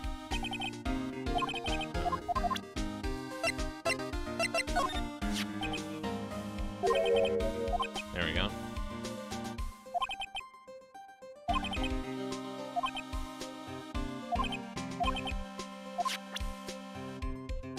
What the fuck?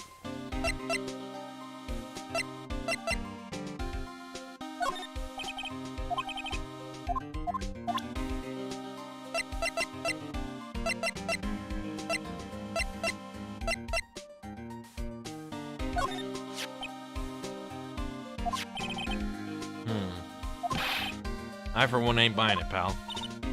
Looking into the case for Mr. Edgeworth? Pretty big deal what was going on, you know? After all, the serial killer was on the loose. Anna was pretty clear in her confession. She forged evidence in order to prove Joe Dark guilty. Picture after showing the jar? I don't know.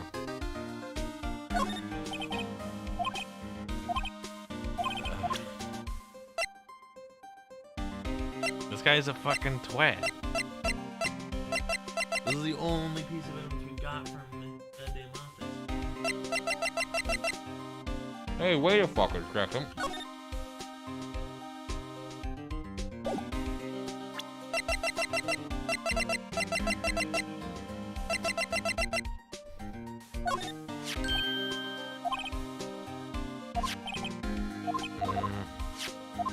Why are we getting old information? We can't close examine this.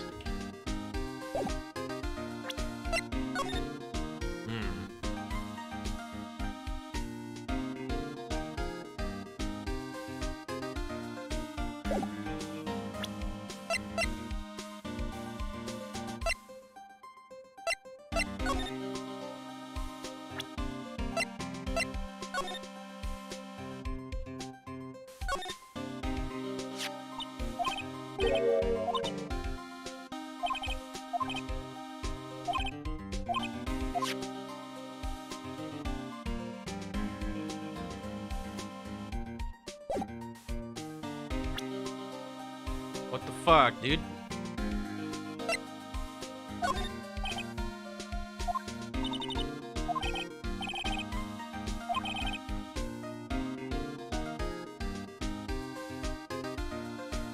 A small cactus.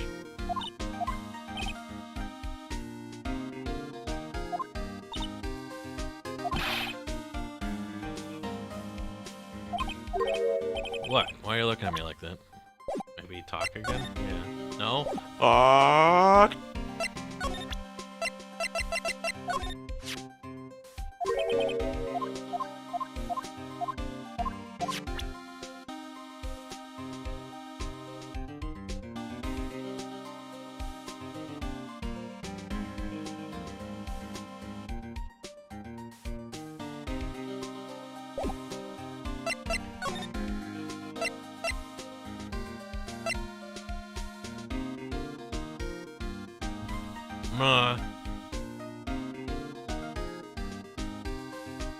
It's gotta be right here, right? There's nothing else to do.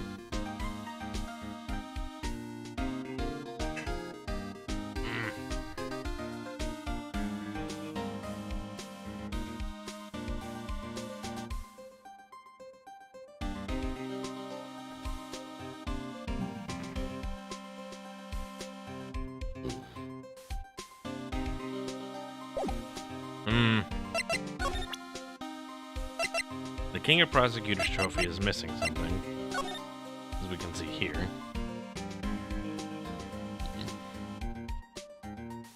And the fucking vase is fixed.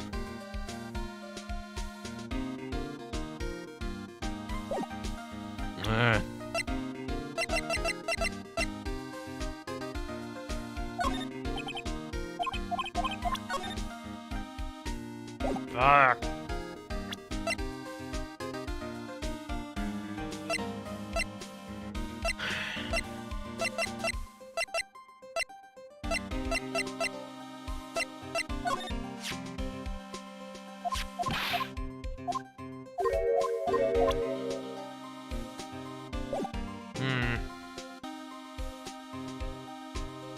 fuck I gotta do?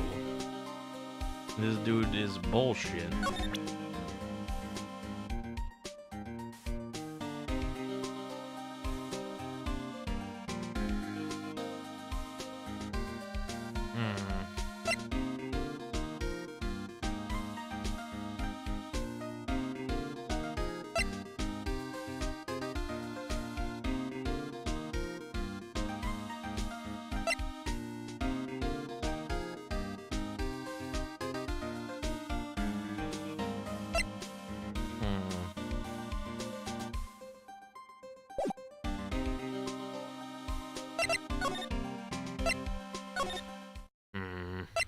Let's try Edgeworth's house. I mean, it's not his house, but it might as well be. Oh. Wonder if Edgeworth is back yet. There he is. Looks like he's writing something. What are you doing here? You sure was quick to throw that paper on the floor. Tough day in court, huh? I've had to live the past 2 years with the rumors flying around. What's another allegation to me? Cheer up, Mr. Edgeworth. I'm rooting for you. That's Edgeworth for you. Always trying to hide his real feelings. So what do you want? Unlike some people, I don't have all day. Examine. Come on, Mr. Wright, let's have a look. Crazy Edgeworth is sitting right there. Just distract him. I'll check it out. Hey, Edgeworth. Is that Detective Gumshoe at the window there? Oh no, he's fallen to the ground. First, let me see what that girl's doing crawling around my feet. He didn't even look. Letter of... If we're having trouble reading, I'll read it for you. It says letter of resignation. Edgeworth, you don't mean... I'm tired, right? I feel as if something inside me has died. None of it is your fault. I know the path I've walked, you don't need to tell me. And the path I've walked, it hasn't been a just one. Can't forgive myself for what I've done. And nobody else should forgive me either. You have to do something. This letter of resignation, I wonder if I can use it for anything. He's serious. Fuck, dude. Fuck, dude. Talk. There's no excuse for what I've done. 2 years ago, I used false evidence to obtain a guilty verdict. That's what it all breaks down to, and nothing I can do erases that fact. But you didn't know, did you? That evidence was falsified. The police department and the prosecutor's office share a bond of trust. If that bond is broken, we stand to lose everything. The police department's error is my error, and the responsibility as the prosecutor in charge. That fact remains the same no matter what excuses I might have. Mr. Edgeworth, I take pride in my work. So tell me why. Why has it all come to this? Are you up for the trial tomorrow? First last year's trial, and now this one. Seems all you do is worry about me. To be honest, you're getting on my nerves. But Mr. Edgeworth, he can't just walk out on the trial. Tomorrow's the last day. It's too late to change prosecutors. I'll bet that's what my superiors are banking on. I've never thought that case would come back to haunt me like this. The list of evidence seems too short. Most lists run twice as long. Only half as long as most lists. That's how that sentence went. I became a prosecutor for that case. I may not have been part of the investigation, but I know what I had to do. Use the evidence I was given to prove the suspect guilty. That was really the only thing on my mind at the time. We just saw a picture taken around that time. Could you tell us again about what happened that day? The day Detective Goodman was murdered? You were participating in a ceremony over at the station, right? I've never cared for ceremonies, but I had to attend that one. Because you were awarded this? Those receiving awards can't exactly skip out on the ceremony. I finished up at the office in the morning, and then drove over to the police department. Just odds and ends, clerical stuff. I didn't plan on returning to the office that day. That is until I was asked to take something back. Take something back? This. Chief Gann asked you to hold on to that, didn't he? It was a piece of evidence in a case that was closed half a year ago, and he asked me to bring it back to the prosecutor's office. This is the story we heard yesterday. So you came back here to the prosecutor's office because the chief asked you to? That's right. Maybe you can tell us something about this picture.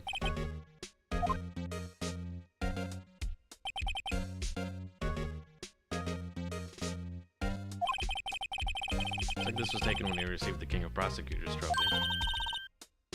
There's something that bothers me. The trophy, Mr. Marshall, is a little different than yours. Yes, you're right.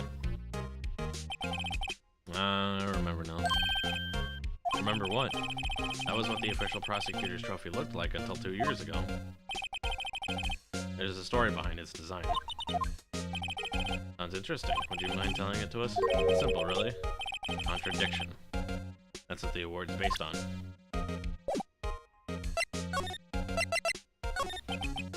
This award originates from an ancient Chinese tale. In Chinese, the word contradiction is written with 2 characters. The first meaning halberd, and the second means shield. Have you heard this story? Sure, everyone knows that. Why don't you tell it, though, for Emma's sake? Very well. This music? Long ago in the kingdom of Chu, there was an arms merchant. One day he presented the king with 2 items. The first was a halberd he claimed could slice through any shield or armor. The second was a shield he claimed could withstand any weapon. Wait a minute. Those claims contradict each other. Very perceptive. But then again, you've heard this story before, right?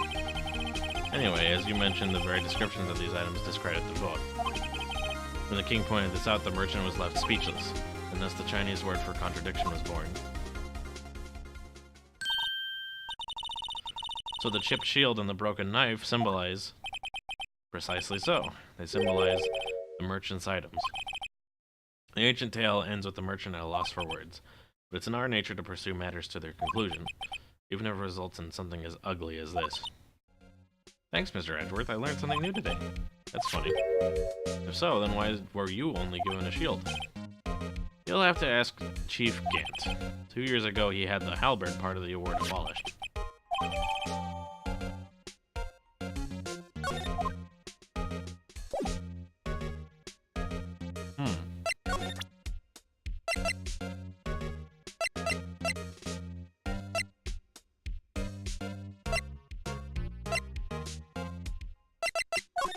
About this? I'm the prosecutor on this case. You don't expect me to sit here and discuss the case with you over a cup of tea.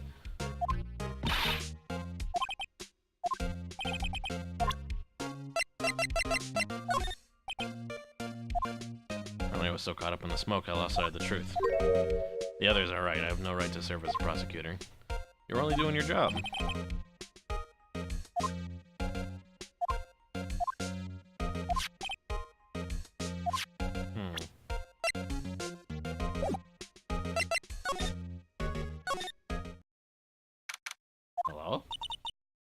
Excuse me. Would either of you care for a quarter pound of roast beef? Miss Star. You certainly are the curious sort, aren't you? I don't like the first person who sucked a cow's nipple to discover milk. I never thought you'd go digging up that case from 2 years ago. Everyone in this trial was involved in the SL9 incident. Not only that, but the murder occurred on the very day the evidence from that case was due for transferal. This can't be attributed to a mere coincidence. Coincidence. Are you forgetting something? You know that little scene I happened to witness? His big boob girl. The instant Lana stabbed Detective Goodman with a knife. No matter how much of the past you dig up, it won't change what I saw. Side boob, lady. Roast beef is meant to be savored when eaten. Well, hi there. Joe Dark. It's a name I'll not soon forget. We trailed him for half a year. I don't think I was ever more alive than I was then. Those days were steamier than a bowl of hot gravy. She's talking like the cowboy now. Poor old Jake Marshall, though. Must have been going through hell. They were close, those two. After Neil died, something took over Jake. He became obsessed. Seeing Jake like that made her all the more desperate. Lana Skye. Best of the best were put on that SL9 case. Of course, they were led by that legendary duo. Lana and Chief Gant. Get a lot of mileage out of these pictures. That legendary pair was the reason we were able to keep up with our investigation. That's why we were so shocked over how it turned out. Don't get me wrong, Joe Dark got what he deserved. Still, it was obvious the evidence produced in court was being manipulated. Items our team never found would suddenly appear, while other items were kept secret. You don't have proof anything illegal was done. I am proof of enough of what happened. After that case, all of us save Goodman were relieved of our duties, most without even so much as an explanation. Then Lana Skye transferred to and became chief prosecutor. Lana always wanted to be a prosecutor. Nothing quite as simple as it appears. Lana Skye was merely being used as a pawn. That's my take on the matter. More things to talk about. Damon Gant and Lana Skye. This picture again. Gant led the investigation, with Lana second in command, and they were the best. They solved all kinds of cases together, didn't they? All the best chefs have a catchphrase. Damon Gant's magnetism. Yeah. Damon Gant's magnetism in particular was almost unreal. By that I mean his ability to attract evidence. He produced the most incredible evidence in the cases he handled. Oh yes, there were rumors about him even back then. No one dared confront him though. Back then, everyone looked up to Lana. All the detectives wanted to be like her. Myself included. I was a fool, really. She hated anything crooked, and always watched out for the other detectives. That's why she was so concerned for Jake. When Jake's brother was murdered, she felt as if she had lost her own brother. If it wasn't for her, I don't think Jake would have ever had recovered from his shock. That's what makes it all the more infuriating. I cannot read things. That's why I'll never be able to forgive her. Why did she have to turn so cold after that?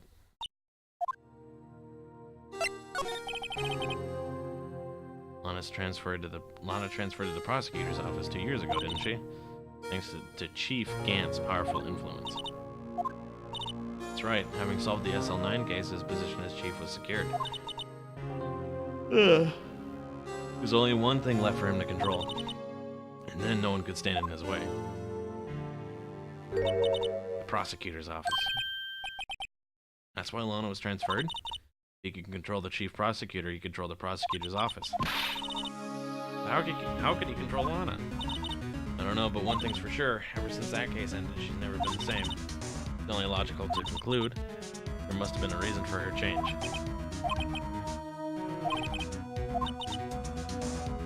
You listen to me, rookie. It takes more than just ingredients to create fine cuisine. I hope you turn out to be a better chef than I've been.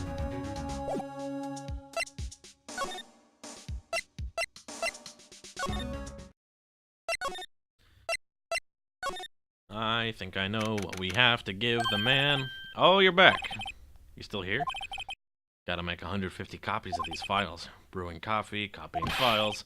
I'm turning into a regular DJ. You're a DJ as well? If I'm not mistaken, I think he means desk jockey. Oh, that DJ. Gotta admire your persistency, but my answer's still no. I'm not letting you in the chief's office, period. It'd be my neck on the line.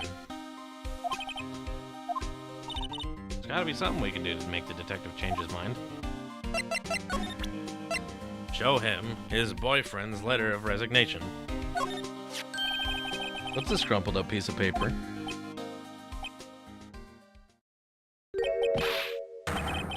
Mr. Edgeworth can't be serious. Is he ever not serious? I can't believe they pushed him this far. Mr. Edgeworth really feels responsible. When I first met him, I thought he was as cold as ice, too. But I know different now. He trusted us detectives to provide him with sound evidence. But we betrayed him. Detective. Detective. Detective. Detective. Detective, detective, detective, detective, detective. Detective, detective. Detective. I've made up my mind.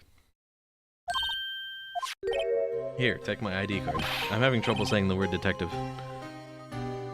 If somebody found out, they wouldn't let you off the hook with another lost item report. Look at me. It's no secret I'm already out of the loop. After all, I'm friends with Mr. Edgeworth. Depending on how this case turns out, I might already be as good as terminated. So at least let me do this for Mr. Edgeworth's sake.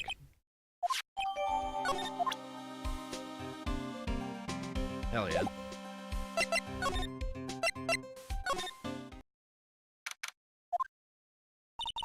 Here goes, Mr. Wright.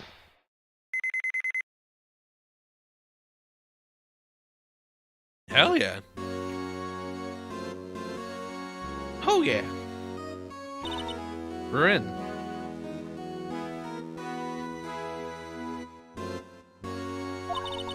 If anyone finds us now, Detective Gumshoe's a gunner. If that happens, I'm counting on you to bail me out. Ah!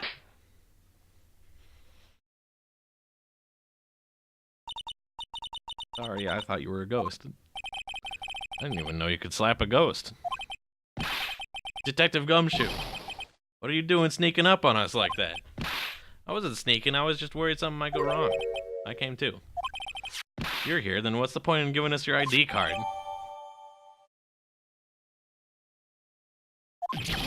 What?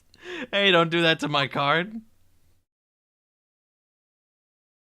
I hardly ever get a chance to come in here, so I figured I'd have a look around myself.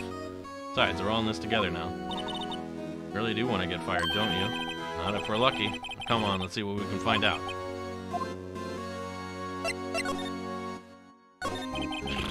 The other side of the room. That's where I was waiting for Lana. Oh my god, I don't want to read anymore. Why am I playing this game? It's only reading. No, sir. This is entirely Chief Gant's office now. He practices a strict policy of preserving the crime scene. Strangely, reason to leave it there. He leaves it as a warning to everyone else. He wants us to always be alert. He told us so himself at our New Year's party. He was pretty intoxicated at the time. Ever since Lana left, no one else ever touches that desk. No one except Chief Gant and the cleaning lady who's in here each morning. Can't possibly be any clues remaining.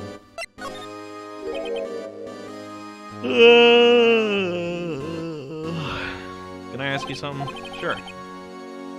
You only came here to look around, right? Because it's one of the SL9 crime scenes. It's your only reason for coming here, isn't it? Why do you ask? I don't think... you wouldn't be home. Oh, there's no way. Never mind. Don't worry about it. Okay. Let's look around a bit more. Hey, hold on. Not so fast, buddy. When someone tells you don't worry about it, it's supposed to start bothering you, pal. You can't just let it go with that. What's bothering you? You two don't think Chief Gant might be a suspect, do you? He's right, Mr. Wright. What do we think of him?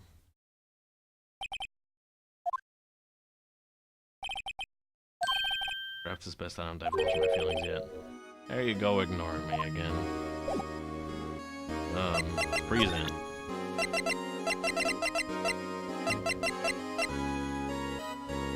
Can't spray. Fuck.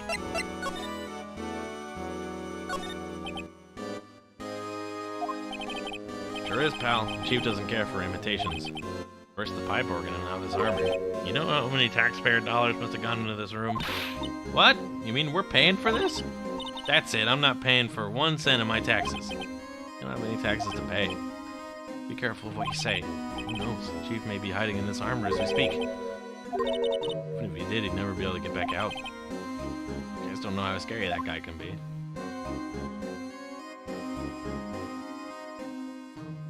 What is in this thing? This is a safe, isn't it? Safe. That word is ripe with intrigue. You say so. Looks like a code needs to be entered in this panel to open it. Digit number. You know what it is? I have a hunch. Oh, I know. You want to try my birth date? It's... I have a better idea.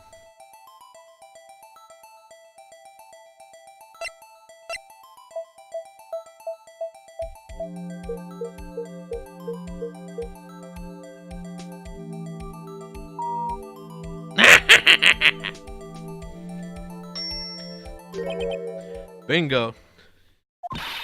What number did you enter? Whose birthday was that, pal? the number 7 times, the final ID card number on that record. The number of the mysterious executive officer who entered that room on that day. 77777777. That ID number? I think you're 17 shy this time. You can only mention, that can only mean one thing. That's Chief Gant's ID number. Anyone care to look inside? Examine. How much does he have stashed away? It's a shard from a broken cup. Somehow looks familiar. Where have I seen this before? Okay. This is a handprint, isn't it? I saw someone wearing a shirt like that once. Think the chief made up the design? I don't think so. No. No, it's just a thought. Is all that was in the safe? Piece of cloth with a handprint on it and a broken shard from a cup. They look like pieces of evidence. Unless you can prove they have something to do with this case, I'm afraid I can't just let you take them. After all, it's my neck on the line here. There's gotta be something we can show the detective.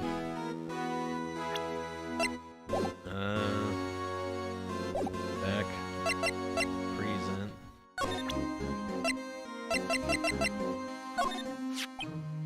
Did you have another look at this jar? I remember when the three of us put that together. Ah, those were the days. Kind of early to be nostalgic. Isn't this jar a piece of evidence from that case? That's right. One of the shards had an SL9 incident sticker on it. Doesn't this ring any bells? You know that fragment that we just found? I mean this one? That was in the safe? Yes, that one. That was in the safe.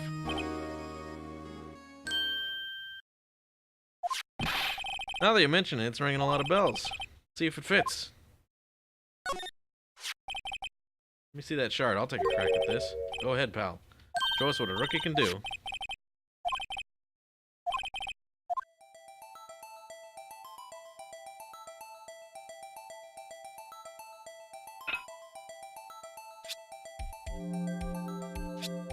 That must be upside down. Oopsie daisy. Like this? Yeah.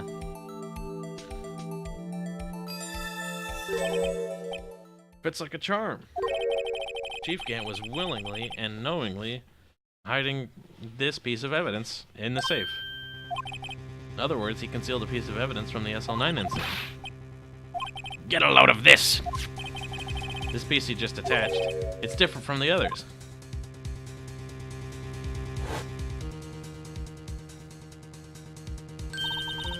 There's a reddish line on it. I don't get it. Why would Chief Gant hide this in his safe?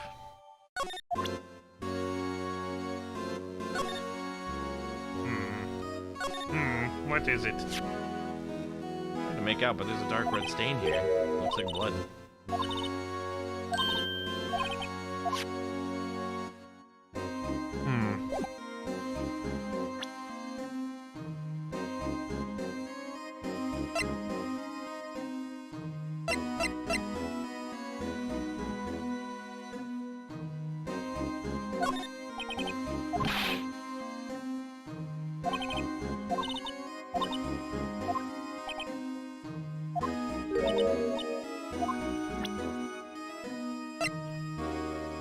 So what about the other handprint that's on the leather?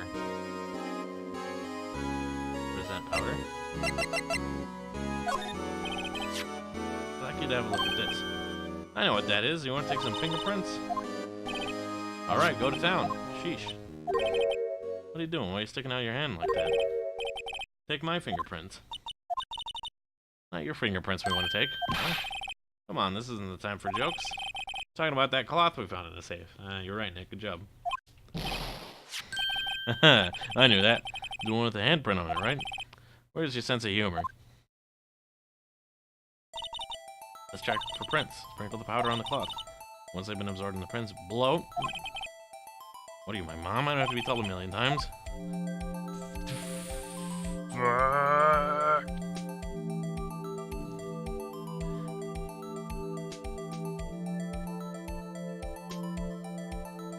Blow. Well, that's pretty shitty. The result won't be good for matching prints, will it? Doesn't look like we'll get a clearer result from this print. Let's try a different finger. Fuck, I love this mechanic.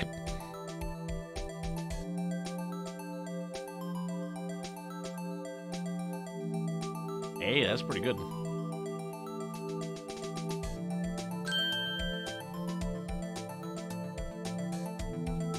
If it's not damaged again, then what?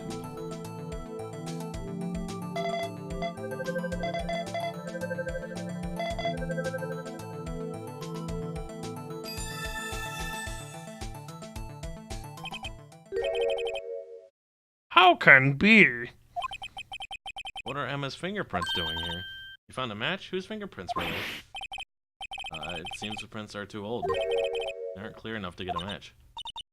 It's too bad. I thought they'd be dark prints. Hey, you! Over here! What's going on here? What are that kid's prints doing inside the chief's safe? Just keep this information from Emma for now. Here, maybe we should hold on to this.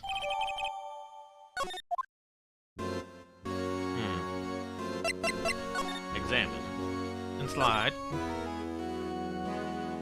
Do, do, do, do, do.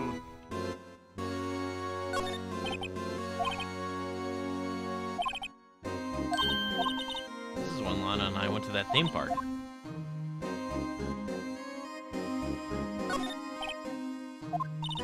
Lana's always been a meticulous cleaner. Not even any dust on it. Looks like someone's still keeping it clean. Lana ever come back here? Nope. Chief Gant must still keep it clean in memory of their partnership. They were the stuff legends are made of.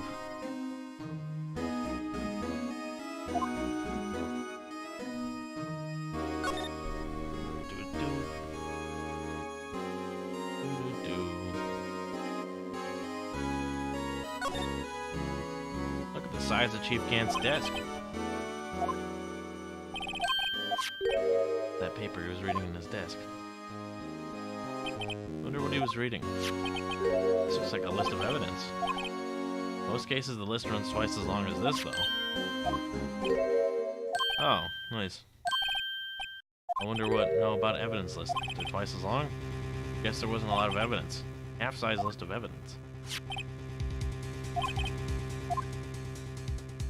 We've got 2 halves?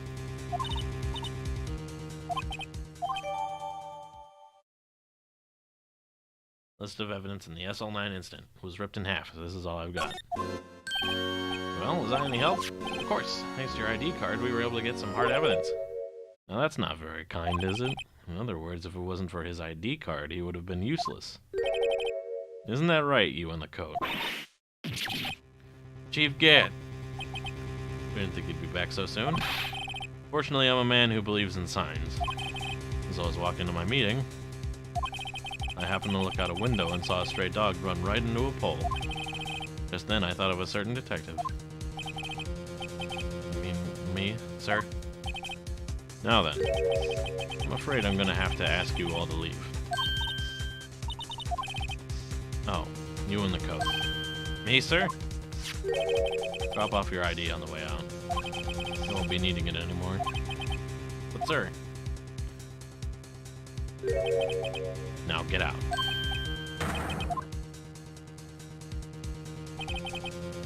We'll be on our way too then. The one without the spiky hair. Don't go yet.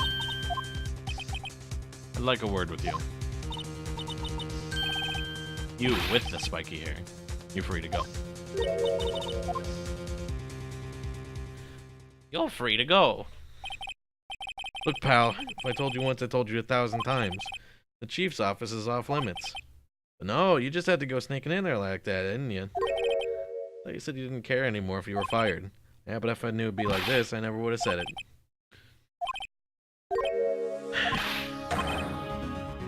It's 11:30.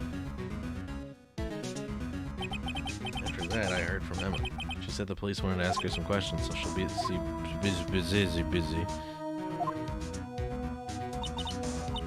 The chief asked Emma to come in for questioning. It's no use thinking about it. Tomorrow's the final day in court. I'm committed to doing everything I can to defend you, and that's why I'm here.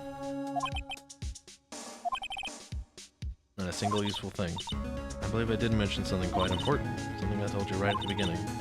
that I was the one who stabbed Detective Goodman. I think I've finally figured it out. I know who it is that's lurking behind your words. He did a good job mentoring you. I'm rather jealous. Seems Edgeworth was right. Once you're convinced you know something, no one can persuade you otherwise. Thick-headed is the term he used, I believe.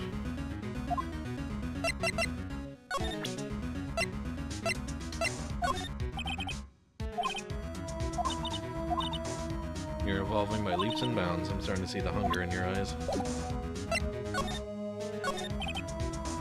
I was more than a little perplexed at first. You insisted you did it, and yet there was no incriminating evidence, and that's when it hit me. It's not that you're unwilling to tell the truth, it's that you're incapable of doing so because of a certain individual. What an intriguing notion. A certain individual, you say? Do you think I'm protecting this person? I think afraid of was more like it. If I'm not mistaken, the person in question may have persuaded you to silence. Whom, may I ask, is this person you're speaking of? The one I'm supposedly so frightened of. What is this person's name? Take that! Mr. Wright, you are addressing the Chief Prosecutor. Do not forget your place. My apologies. Would you please tell me a bit more about what you think you know? We were partners until 2 years ago. I respected him as a detective. Assuming he is respectable, then tell me something. Why would he try to hide his crimes? Both you and Edgeworth will be brought before a board of inquiry for what you did. Specifically hiding and forging evidence. These are serious offenses. Why is it, though, that Chief Gant's name was never mentioned? Edgeworth didn't know the truth behind the forgery. The only party who could have possibly tampered with the evidence was me. I had access because I was second in command of that investigation. Yes, you, but also one other, Damon Gant. If you intend to accuse Chief Gant, you'll need more than just words. Show me proof that Chief Gant falsified evidence in that case. Take that! I just found this in a safe in the Chief's office. This jar piece and this piece of cloth. You know what these are? They're pieces of evidence from the SL9 incident. The person concealing evidence was none other than Chief Gant himself. Why are you taking all the blame for him? Touché, Mr. Wright. True-shay, Mr. Wright. It's as you surmised. I cannot disobey the Chief's orders, even if it means being found guilty for murder. Can't possibly expect me to be able to tell you that. 3 days ago, I had no choice but to cooperate. Or perhaps I should say, follow orders. It's more accurate than cooperate. Though I can't tell you the details, I can say that I was given an order that day. I need you to dispose of Bruce Goodman's body. You'll find it inside the trunk of Miles Edgeworth's car. Just as I suspected, despite what everyone believes, you were not the one who murdered Detective Goodman. I was trying to take the body out of Edgeworth's car. The trunk's lock was broken, and I discovered that murder weapon while inspecting the body. Edgeworth's knife. When I found the body, this was the knife stuck into it. Couldn't just leave that knife in him, so I took it out and stabbed him with another knife.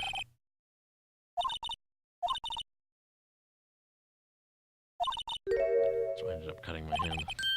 That's the reason for the bandage on your right hand. Seems I got blood on the victim's shoes as well. And then she saw me just as I plunged the knife in.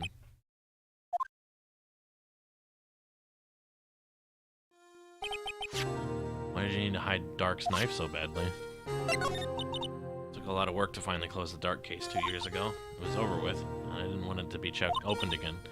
My intent was to prevent that by whatever means possible, so we hid Dark's knife, the weapon used to stab the guy. If word got out, which it would, the reporters would have a field day with that.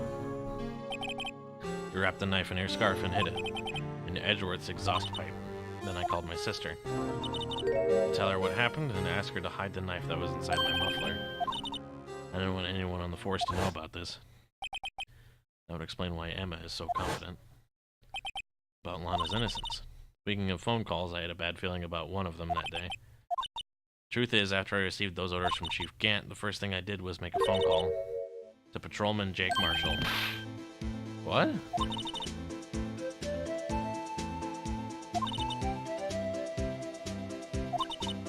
He was the only other person I could trust. I thought I could trust him at the time. Seems that after I spoke to him, he went off on an escapade of his own. Not wanting the case to die, he decided to take things in his own hands. He disguised himself as Detective Goodman and tried to steal the evidence. He'd already stolen the ID card. He still hadn't made up his mind to break into the evidence room. After my phone call, any remaining doubts he had must have disappeared. So your phone call caused the incident in the evidence room?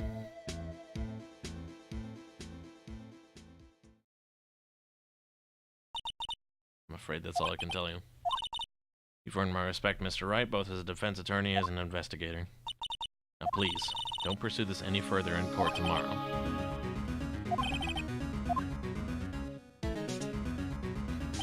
Detective Goodman's real murderer. And what went down in the chief's office 2 years ago. Okay. It is quite late and I am quite tired.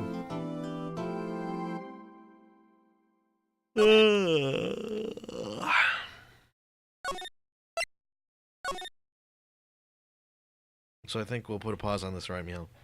And tomorrow, we'll see if we can't close out Phoenix Wright 1. Hell yeah. Alt F4. Put a bing. Okay.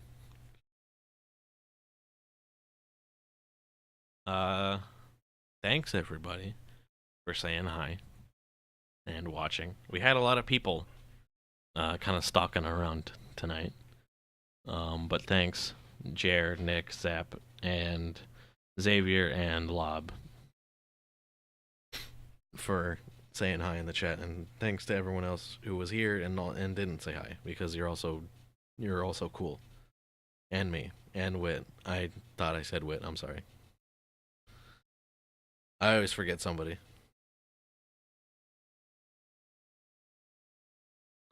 Usually it's Zap, and I guess this time it was you. But tomorrow we'll close out Phoenix Wright 1. I don't know if we'll jump straight to Phoenix Wright 2. I think maybe since it's going to be a bit before I can do a bonus stream, after Phoenix Wright 1, I'm probably going to do Yakuza. And if I'm going to do that after Phoenix Wright 1, it's probably going to take 2 live streams to do Yakuza stuff. Although I remember Jer saying that we should probably just do that in one shot, so I don't know. Maybe Phoenix Wright and some like multiplayer shit tomorrow? I don't know. And then Yakuza the day after? Maybe. We'll find out. But for now, what did I say? I think you said that what was it? That finishing up. I didn't hear what you said. That we should just finish up Yakuza 0 in like one shot, and it would take a while. So, we'd probably need more time, I think is what you said. So, I was thinking, what I said was, we could probably do Yakuza, we could probably finish up this case of Phoenix Wright, then switch to Yakuza and do Yakuza stuff over 2 streams. And then probably be done with Yakuza 0. Sounds good? Yeah, we could try it. So that's probably the plan that we're gonna run with. So next time on Phoenix Wright, we do crimes instead of solve crimes. So good night. Have a day. I'll see everybody next time. Thanks again for watching. And I don't know. Don't do crimes, kids. Crimes are bad.